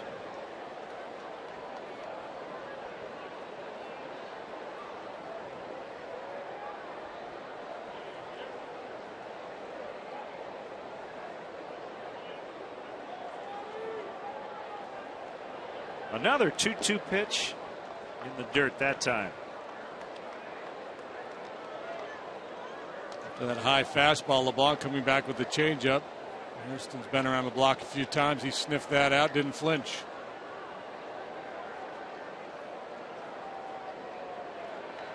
In the Navy.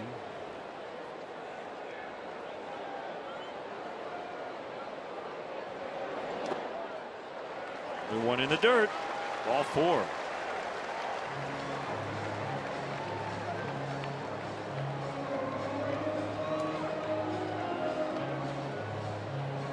Pressy plays I Walk the Line. It's Luis Valbuena.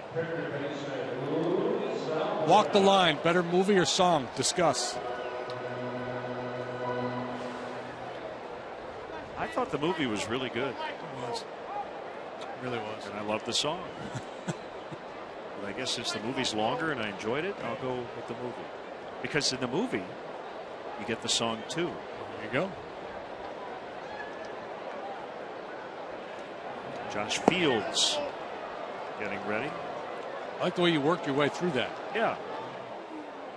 It's hard to answer this setting quickly sometimes. Here's Doug Brocale. Hard-nosed, tough-minded guy. Was a very good pitcher. And he's been a good fit for this young Astros club. He's a real take the bull by the horns guy. He's one of those guys that'll get in your face if need be, but he's also quick to put an arm around the shoulder, pick you up a little bit. Not afraid to dust you off when you're in that batter's box.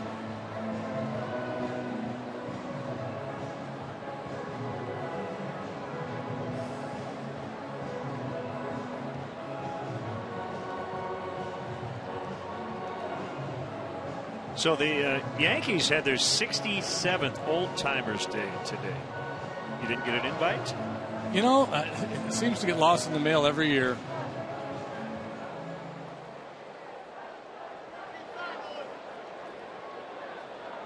I mean, Brian Dorsett was there, 60 plate appearances over 2 years, late 80s. El Duque on hand. David Wells, Paul O'Neill, who's now a broadcaster. Tradition that used to exist in just about every ballpark, some form or another, an Old Timers Day, but really it's dried up everywhere but Yankee Stadium. Jesse Barfield, Charlie Hayes, Steve Balboni, Jeff Nelson, and Yogi there in uniform, 88 years old. Good to hear that. Lou Piniella.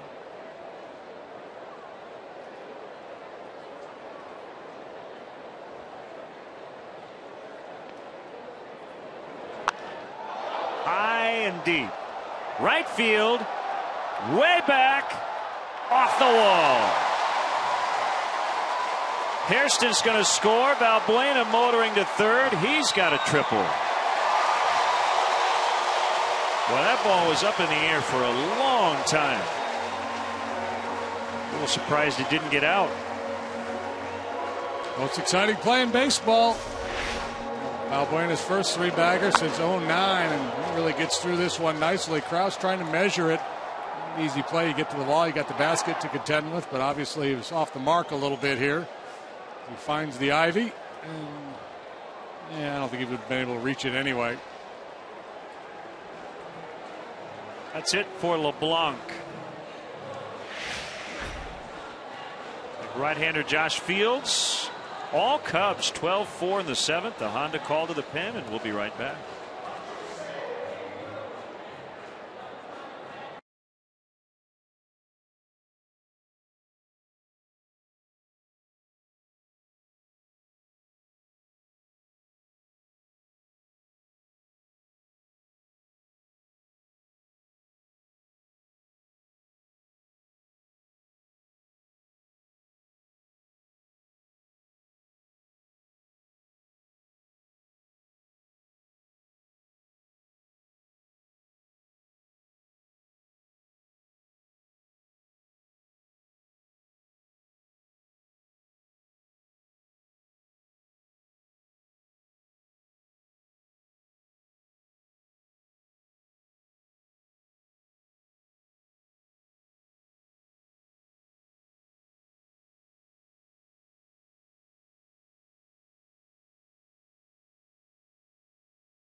First 5,000 kids 13 and younger will receive a Cubs marquee dry erase Fathead, compliments of Fathead. Then at the conclusion of the game, the first 1,000 children can run the bases. For more info or to purchase tickets, visit Cubs.com. On to call to the pen time. Right-hander Josh Fields is on, not to be confused with the third baseman / outfielder, former White Sox, who's currently at AAA with the Phillies. This is a different Josh Fields. Limited work, but so far so good. Low ERA, 6 1/3 innings, fastball, good curveball. Rule 5 draft pick for the Astros.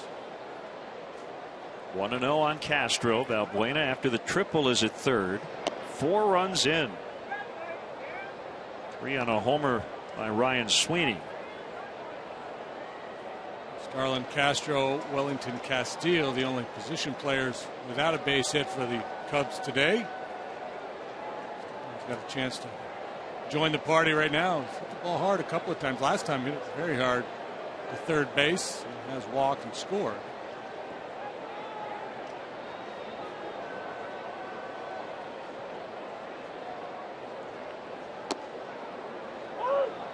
Didn't have to be.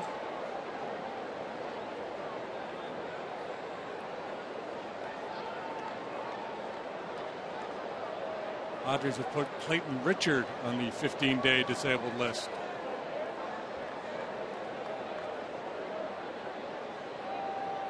It's a blow.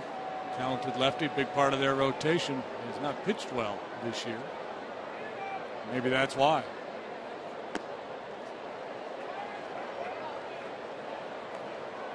He had pain in the acromioclavicular joint of his left shoulder. Don't we all? acromioclavicular. That's a spelling test right there for you. Are they inventing new areas in the body? Maybe they should just go with the upper body injury like they do in hockey. And 2. Healthy hack by Castro that time.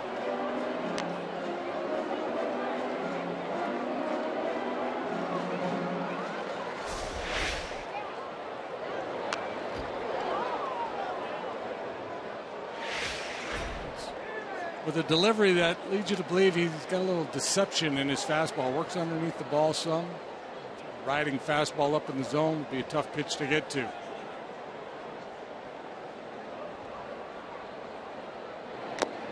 Foul tip, strike 3, and the inning is over. Career day, Ryan Sweeney. RBIs in every at bat. He has 6 total. Half coming on this home run. And it's now Cubs 12, Astros 4.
Jeff Samardzija put the glove in the right place.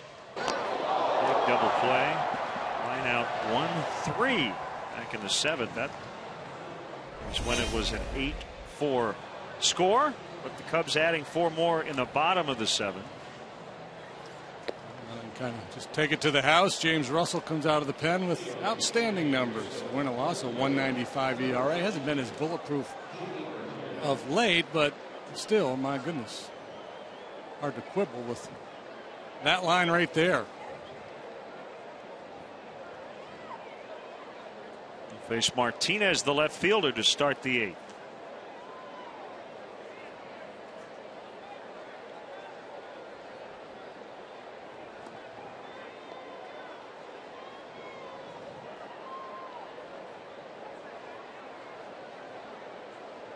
So to go back to our conversation with Bill Brown and Alan Ashby, that the next time the Cubs face the Astros, and the Astros are in the Grapefruit League, I guess aside from an end of spring training quick 2-gamer like we had this year, the next time we do see this club, there's going to be a lot of new faces. Great point. It's going to be interesting with both clubs building for the future. A lot with very good minor league prospects. It'll be interesting to kind of reassess things at that point and see where these two clubs are. Cubs with Soler and Baez and all those other prospects, so excited about their future, and the Astros with the draft picks and the trades of Pence and Oswalt and Berkman and guys like that over the years feel like they really fortified their minor league system.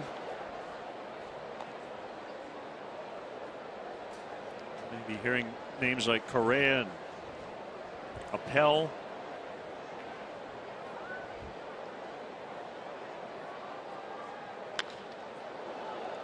Another hard hit ball. Both teams with good contact throughout the afternoon.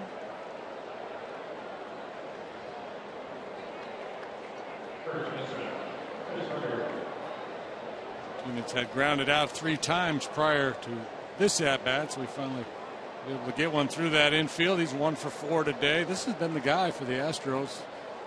Not only today, but all weekend. He's been swinging it well.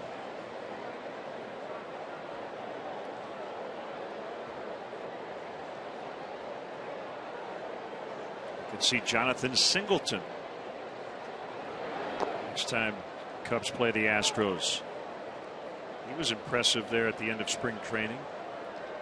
First baseman. People compare him to Ryan Howard. Very good powered left center. Delino DeShields Jr. Fultonevich, right-handed pitcher, who's from around here.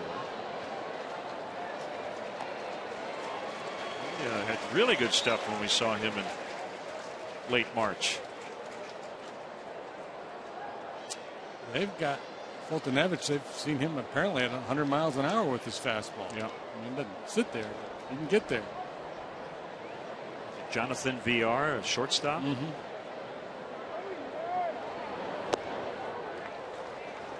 Swing and a miss, 1-2.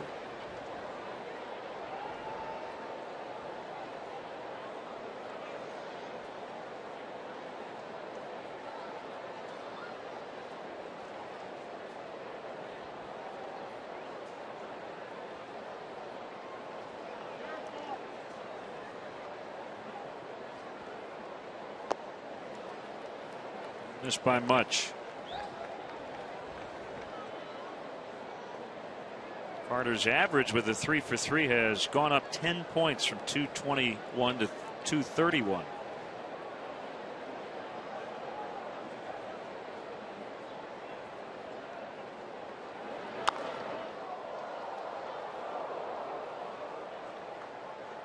One of those guys you play a step deeper on the infield, the ball really explodes off his bat.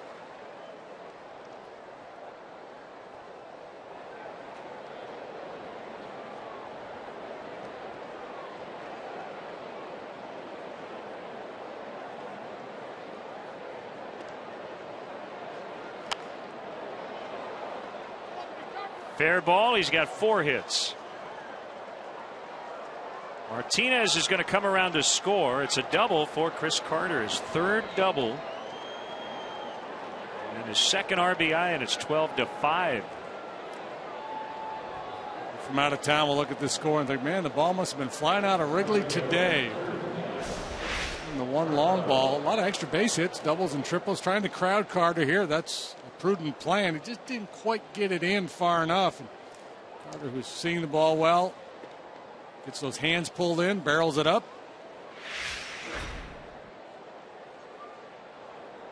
He's not going to want to get on the bus when the Astros leave town today. Yeah, this was his first ever series in this ballpark. As Villanueva gets loose. Carter in this series is 7 out of 12. 4 doubles and a homer. Now Krause, still nobody out.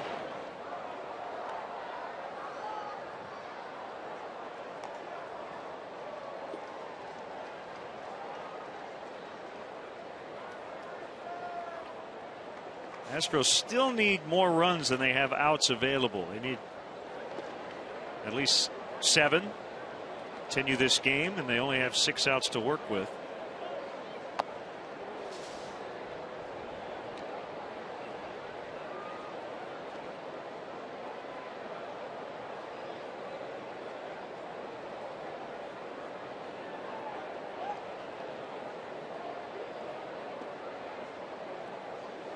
He just forced a lot of the fans into the concourse, into the shade.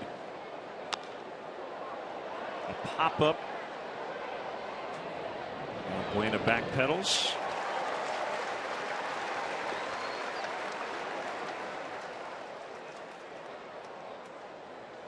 So you look at a guy like Mark Krause. Flies here Friday morning. Comes off the bench the last 2 days, goes 0 for 4 today.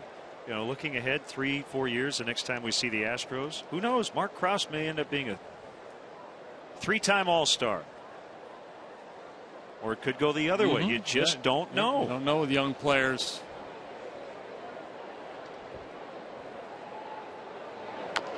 I mean, I think the key is to have guys in your minor league system that, you know, they refer to as projectable guys with, you know, high ceilings, toolsy players. That if they figure out how to play the nuances of the game, they become good defenders, have a smart approach to the plate, they turn into star level players. I don't think Krause profiles as that kind of guy. When you talk about guys like Soler, Baez, Carlos Correa that the Astros drafted #1, those are the guys you have to hit on.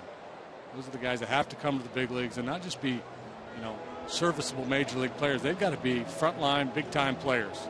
And if you do hit on, you know, a guy like Krause who came over from the Diamondbacks organization, well, that's great. It's twofold. They're scouting. You're going to identify the best players, and then the player development people get their hands on them, and they got to polish them up a little bit. You know, the Stones, when you get those guys, they're a little rough around the edges. Polish them up. All goes well. You got yourself a pretty good big leaguer. That's, you know, this Dominguez kid, good young player. And the Astros acquired him last year. The story was the glove will play. Glove's good, whether he hits or not. He's kind of streaky, slow start, but really good lately.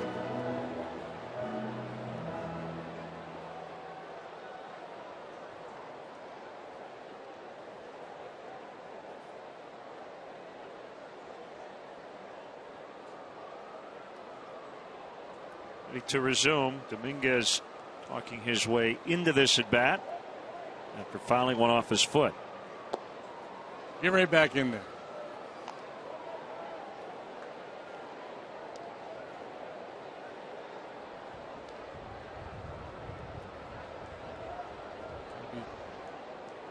Hardened to play this game every single day.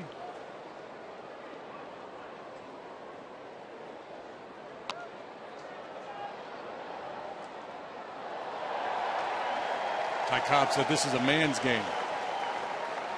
There ain't no pink tea. Molly Coddles better stay home.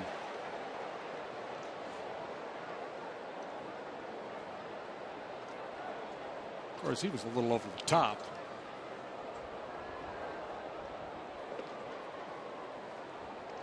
A lot of sliding spikes high for Ty Cobb. Speaking of over the top, this is the anniversary. Way back in the day, Babe Ruth made a start. It was back when he was pitching. walked the first guy he faced on 4 pitches, screamed at the umpire after every pitch, and after ball 4, punched the umpire in the jaw. Was ejected. Ernie Shore came into the game. Base runner was caught stealing, and then Shore retired the next 26 in a row. Great relief appearances in the history of baseball. I assume Babe got suspended. Yeah, the game. Let's hope so. Back then. Yeah, a little different.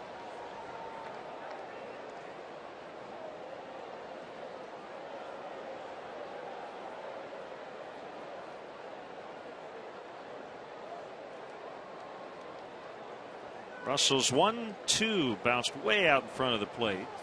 How the emotions can run high in this sport, in any sport. Played at a high level, there's a lot on the line. I've seen a lot of heated arguments with umpires. I can't remember the last time I saw somebody take a swing at an umpire.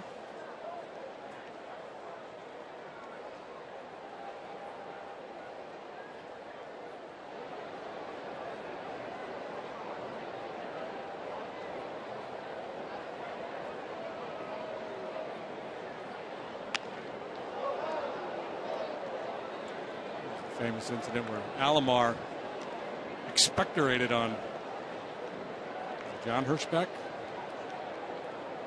They later made up and became pretty good friends.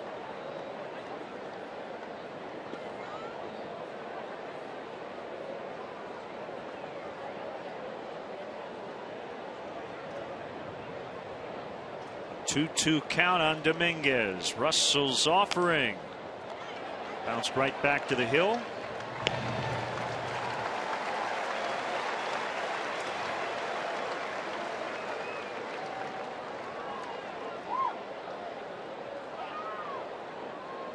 Hey, crowd today 35,121. And most of the fans trying to find some shade, as JD mentioned. It's a hot one.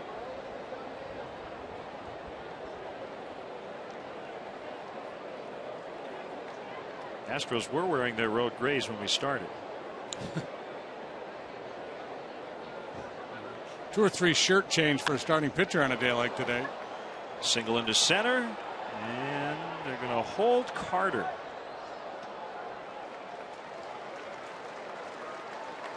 Tremblay at third, deciding down 7. Want to get anybody thrown out at the plate.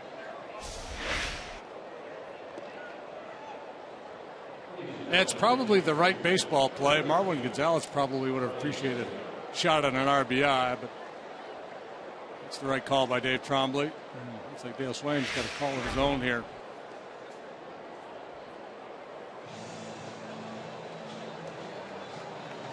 Honda call to the pen.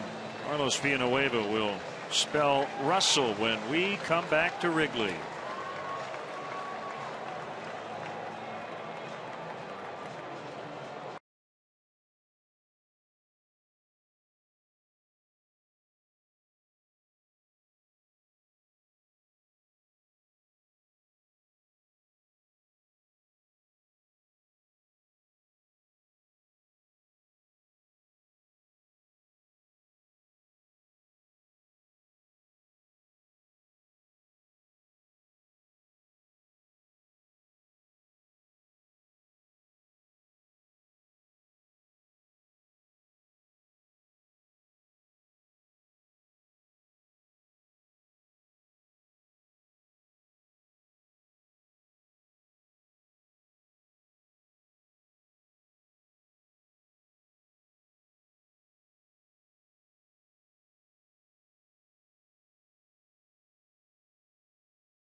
Eighth inning, 2 outs. Runners at first and third. Carlos Villanueva will face Ronnie Cedeno, who won the game for the Astros with a successful sac bunt, pushing across the winning run in the ninth yesterday.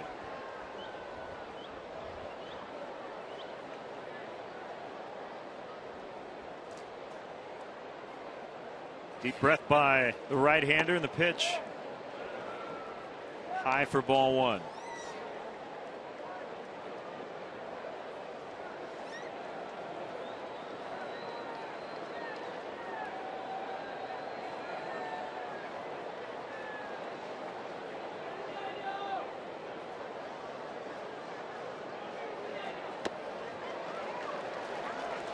Starting pitching for the Cubs continues to be very good. Just a couple of times around the rotation, quality start just about every time out, pitching deep in the game, saving the bullpen.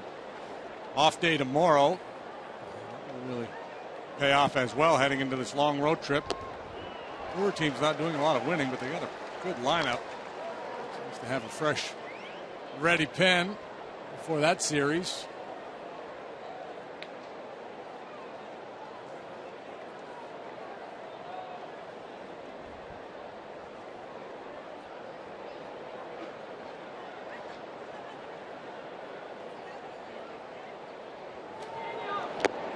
Foul tip, strike three. Astros held to a run here in the eighth. They strand two. And we'll head to the bottom of the eighth. The Cubs with a healthy 7-run lead.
Former Cubs player. Listen to classic stories about life as a Cub with a luxury food and beverage package and a unique gift for each guest. The Audi Legend Suite is the most exclusive way to watch a Cubs game. For more information, visit Cubs.com/suites. Left-hander Wesley Wright. The eighth against Nate Scherholtz. 2 for 4 with 2 RBIs for Nate. Longest tenured Astro now. Wesley Wright's been in an Astro uniform since 2008.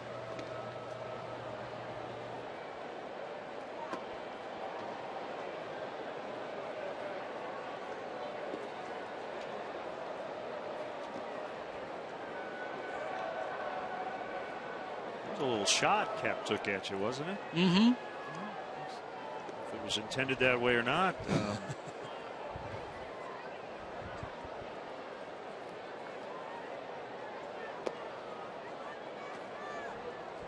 So what was it like pitching to Hack Wilson? You know, you had to move the ball in and out on him. You couldn't stay one way with Hack.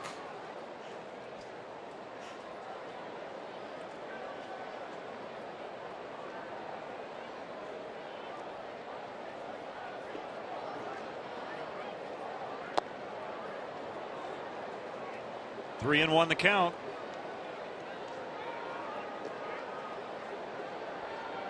You were how old when you went to your first big league game? Was it Montreal? Would have been Jerry Park in Montreal. Would have been probably 8 or 9 years of age. Sherholtz with his third hit. Many chances against Southpaws. Delivers there off Wesley Wright.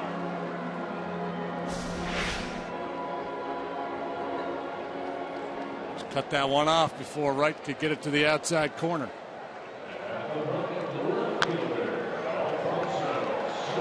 The 69 Expos.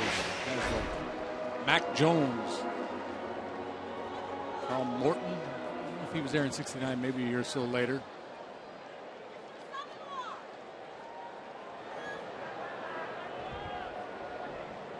Of course, the public address guy was bilingual. And when you're a 9-year-old kid, you laugh at a lot of silly things. And the thing that really cracked us up was when he referred to Coco LeBoy as the turd baseman.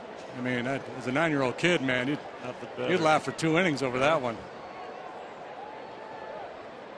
Rusty Staub played on that team. Maury Wills. Adolfo Phillips.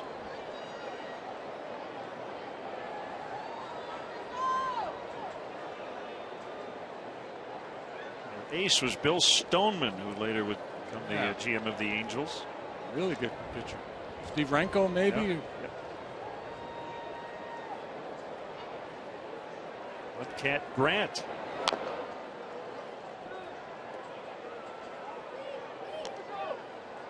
Who managed that club?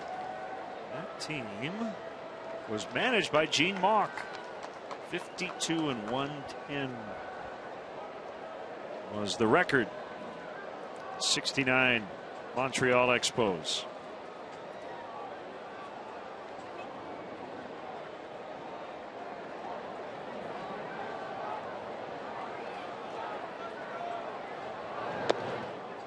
Inside 1-2.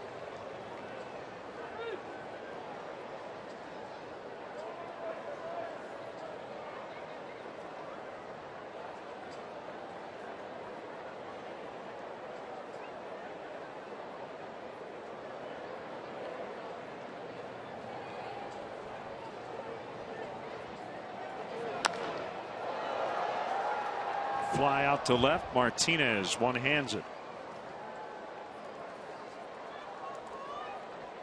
What a good day for Soriano. A couple extra base hits, triple in the 5th and scored, double in the 7th and scored. Saw the Cubs, as a matter of fact, doubleheader in 69 at Jerry Park. Remember the time of the year? I want to say late because I believe that was doubleheader Cubs Expos followed by exhibition hockey game over at the Forum between the Canadians and the Flyers. Wow, that is a day.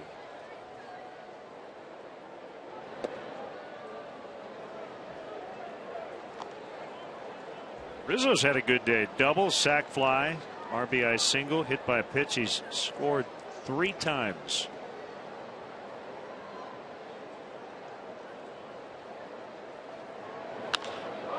Now hit deep to right center, and that baby will go. Line shot homer for Rizzo. Give him 4 RBIs this afternoon.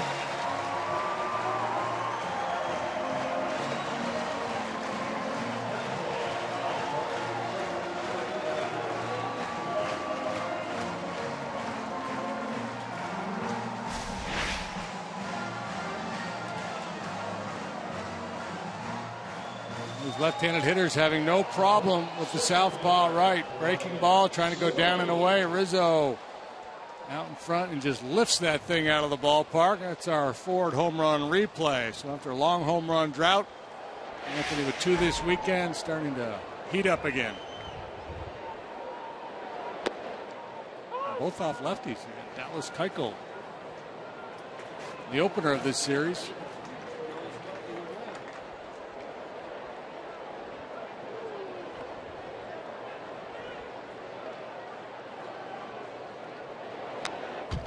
Sweeney already with a career best 4 knocked in. I can tell you the date of that doubleheader. It was actually in April. April? They still would have been playing hockey, right? Oh, yeah, but they wouldn't be playing exhibition. Oh, it was an exhibition game? Yeah, the only doubleheader I see Cubs and Expos that year was in April. Fergie Jenkins won the front end of that doubleheader. Maybe I have my years mixed up. Gone, and he knew it. 2 down. Yeah, the problem now with Baseball Reference is, yeah, we can actually find the answer. All these memories, and then you look it up. No, it didn't happen.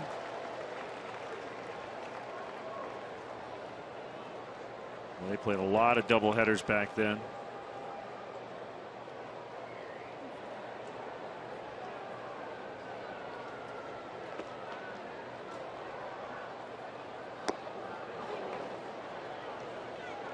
Joe Niekro was on the '69 Cubs.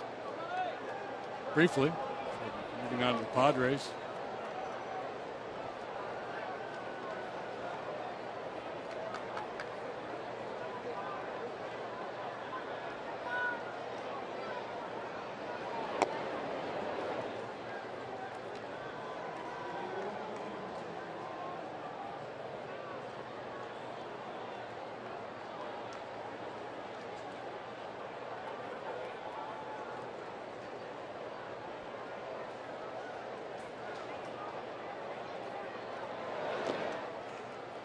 Guess who else was on the '69 Cubs? The uncle of Scott Hairston, John.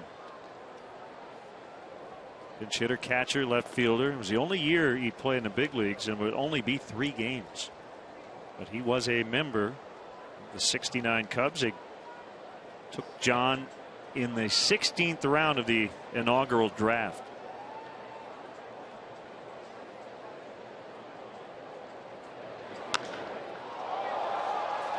Fly ball out in the deep right center. Diving attempt by Kraus, can't get it. Castillo to second.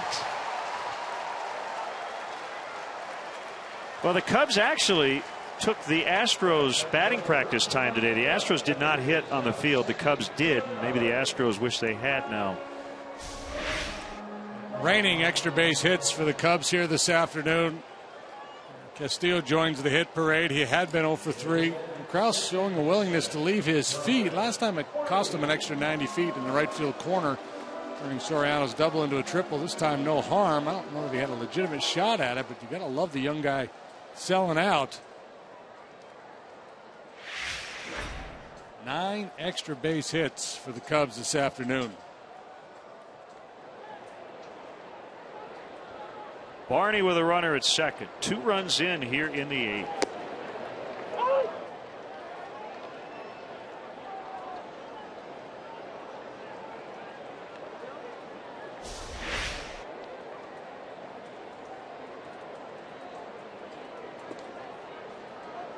Yeah, that's big league dirt.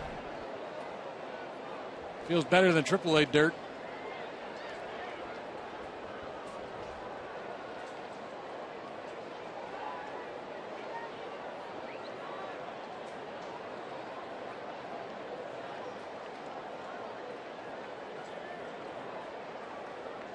For a boxing match, the Astros might have thrown in the towel by now.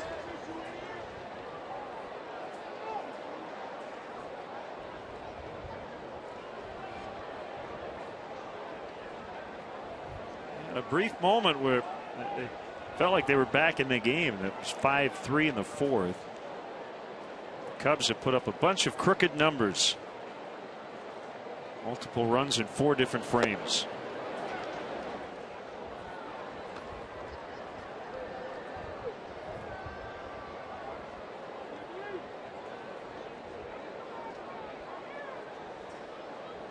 Where as a hitter, you don't want to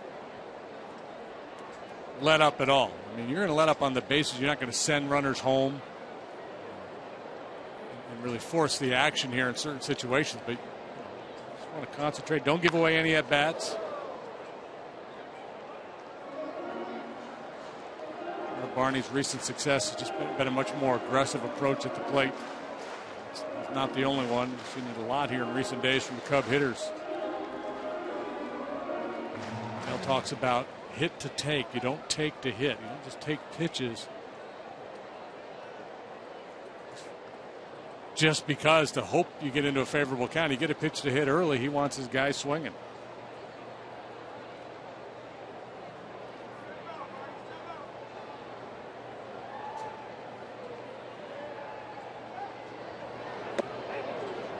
Called strike 3, and that'll end the inning.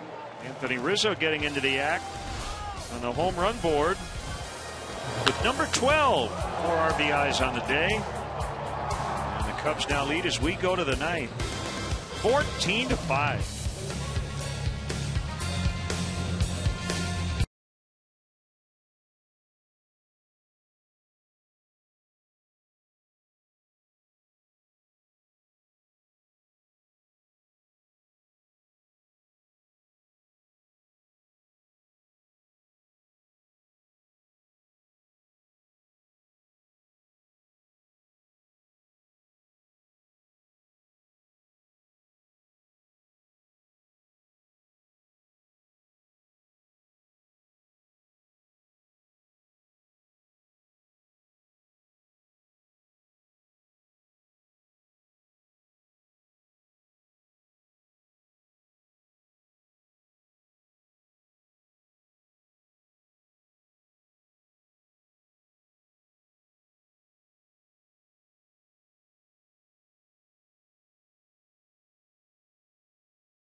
Coverage of the Stanley Cup Final. Game 6.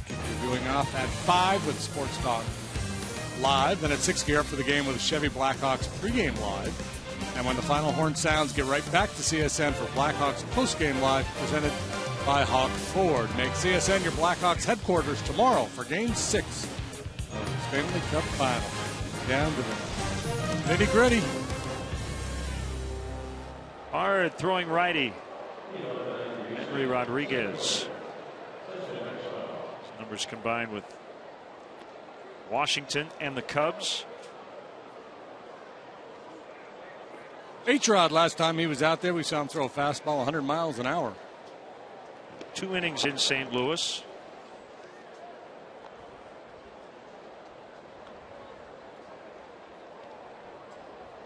So this is not an indictment of him.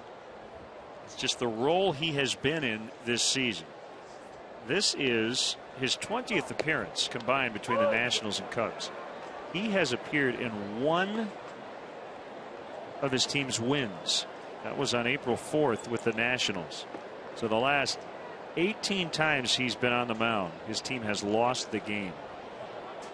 He's only suffered 1 of those defeats, so obviously has come into the game trailing much of the time. You saw Bourbon and left. And he's got a chance to pitch in a blowout win here today. It's not good for your plus minus. Henry with an outstanding arm, a real hard thrower. Walks, a big part of the problem. And that's why he was not entrusted with leads in Washington this year. He's a good guy for a team like the Cubs, who are not a contending team right now, to take a flyer on. Bring him in, take a look at him. See if maybe Chris Bosio can get him to turn the corner. Sometimes it's just a simple change of scenery. And the mercurial nature of bullpen guys. I mean, tons of examples over the years.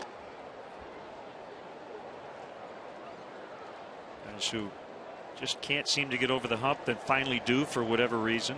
Guys who have success all of a sudden just have a terrible year and then bounce right back the next year. Could be mental, confidence thing, or maybe it's mechanical and a different pitching coach has a different suggestion that just seems to click. Henry, 26 years old, from Santa Barbara, Venezuela.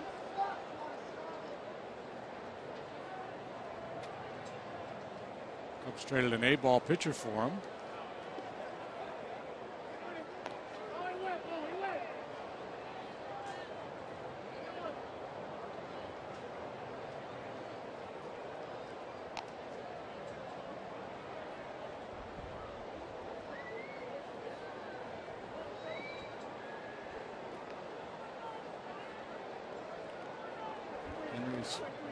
Pitched 146 and 2/3 major league innings. Struck out 149. That's the good news. The bad news is 98 walks. Difficult to sustain success. That high walk rate. Lets the leadoff man off the hook.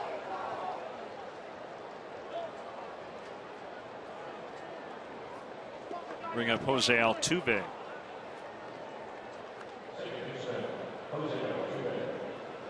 It's the first walk given up by a Cubs pitcher. The Astros hurlers have only walked 2. So tons of offense today, but it's been because of the bats and the defense. A strike called, 0-1. Pedro Hernandez made an emergency start for the Twins in Cleveland today, and they avoid the sweep 5-3 the final. He filled in for Mike Pelfrey, who has a strained back. Pelfrey going to the disabled list. On a bounce, nice play by Rizzo, and can't get the out. Dropped by Castro. Everybody saved. Kind of a tricky hop for Rizzo. He was able to field it cleanly, and the throw appeared to be right on the money.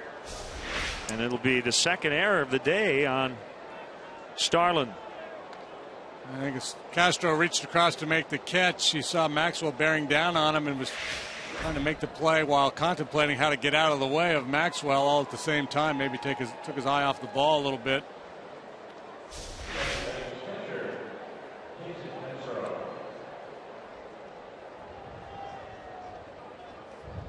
Maybe even lost sight of the ball momentarily. I'm not sure, but that's one where you just catch it, get out of harm's way, don't worry about a double play. Perhaps trying to do too much. A little bit of a fielding slump here lately.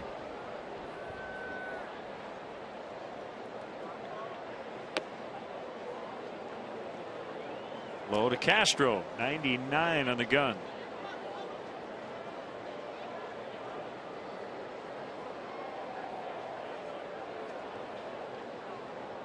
We'll give up bases for outs, even runs for outs here. You're up 9 in the final inning. 2-0.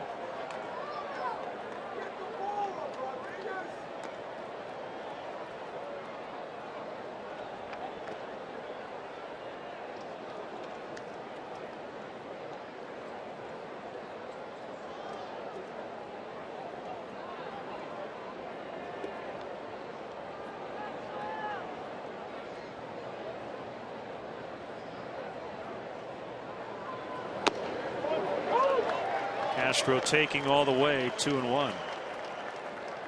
Took a little something off it at 98. Yeah, just to make sure you could get it over. Tiger Woods using his 3-wood and hitting it 290 yards anyway. A little something off, and it's 98. It's just crazy. There's so many good arms in the game. We talk about the strikeout rate and why it's so high, and we talk about hitters' approach, and obviously that's a part of it. But there are so many good arms, and you contemplate the plight of the modern hitter when, you know, a lot of times you get a couple at bats against the starting pitcher, then a succession of arms coming out of these bullpens throwing 95 to 98 miles an hour, and one guy better than the next. Base hit into right. The bases are loaded with No outs, a walk, an error, and now a base hit. This game will end. And in all likelihood, the Cubs will win. The question is when. Astros just not going down without a fight. Chris Bosio is going to have to make a trip here to the mound. Rondon probably ready to go in the Cubs pen.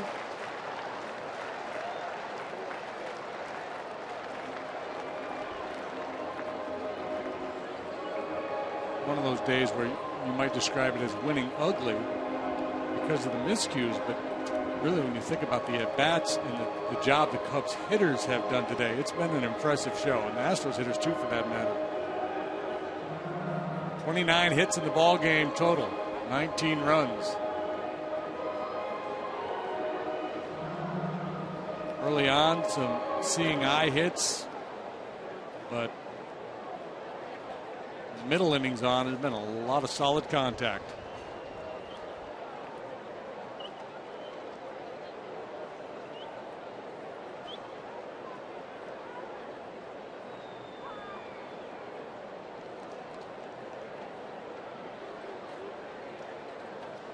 J.D. Martinez, bases loaded, no outs. The pitch, ball one. Samardzija, when this thing ends, pick up his 5th win against 7 losses.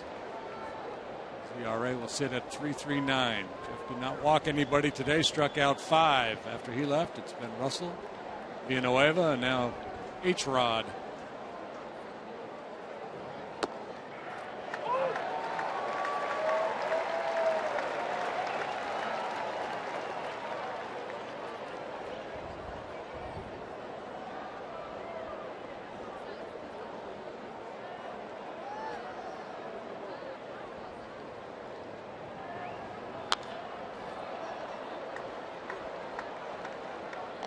All have a little bit of a pre-swing routine. You see J.D. Martinez got that little deal where he kisses his hand.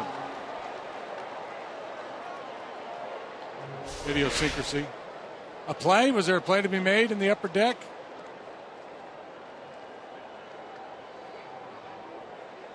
Stay with it. Oh, man, so sad, but yet fitting in the events of the day. Lose the phone too.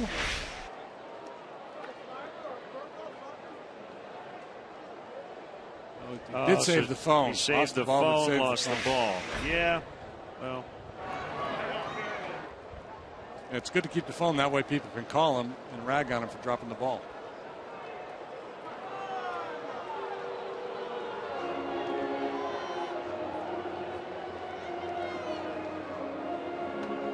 So they'll talk it over here, 2-2 count.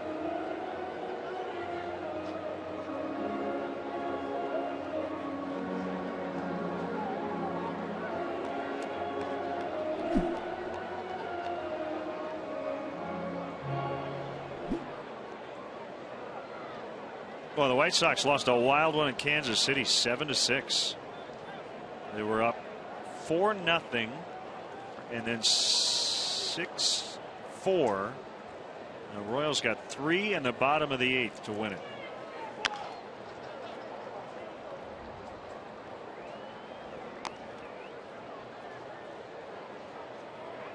A big error in that game by Alexei Ramirez. Sox with that loss, 11 games below 500. They're in last place in the American League Central. Jesse Crane gave up 3 runs. They were all unearned. Ground ball to third. There's 1. There's 2. Run scores. It's 14-6. But 2 big outs for Rodriguez.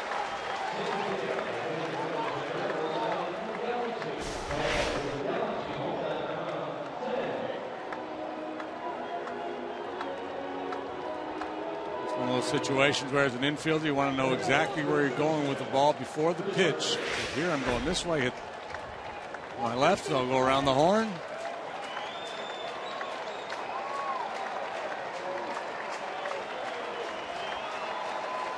See if they can get Carter out.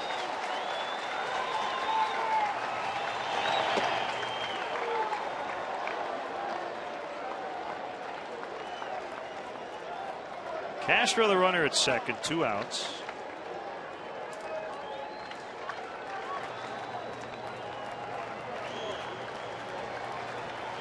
Here it is.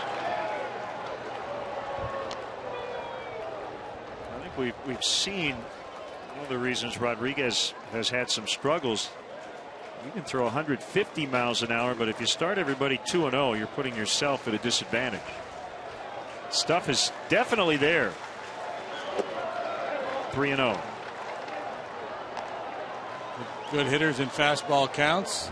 You don't have that trick secondary pitch. You have to challenge with the fastball, and even if you're throwing 98 miles an hour, most big league hitters, if they're sitting on it, can do something with it.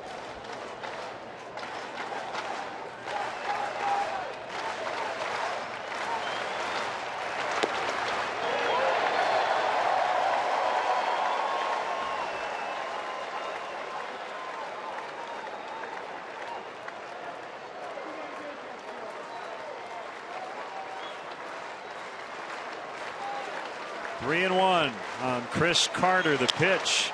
Ground ball to Starlin Castro. He picks it up, throws to Rizzo. Cubs win. They snap a 3-series home losing streak by taking 2 of 3. A 14-6 final. Pretty impressive day by the bats for the Cubs here today. Astros swung it well too, but man, up and down the Cubs lineup, a lot of damage done, a lot of extra base hits.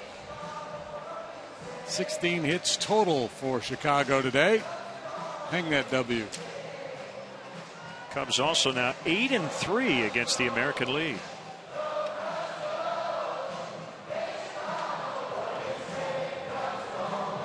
Time now for our GMC professional grade player of the game.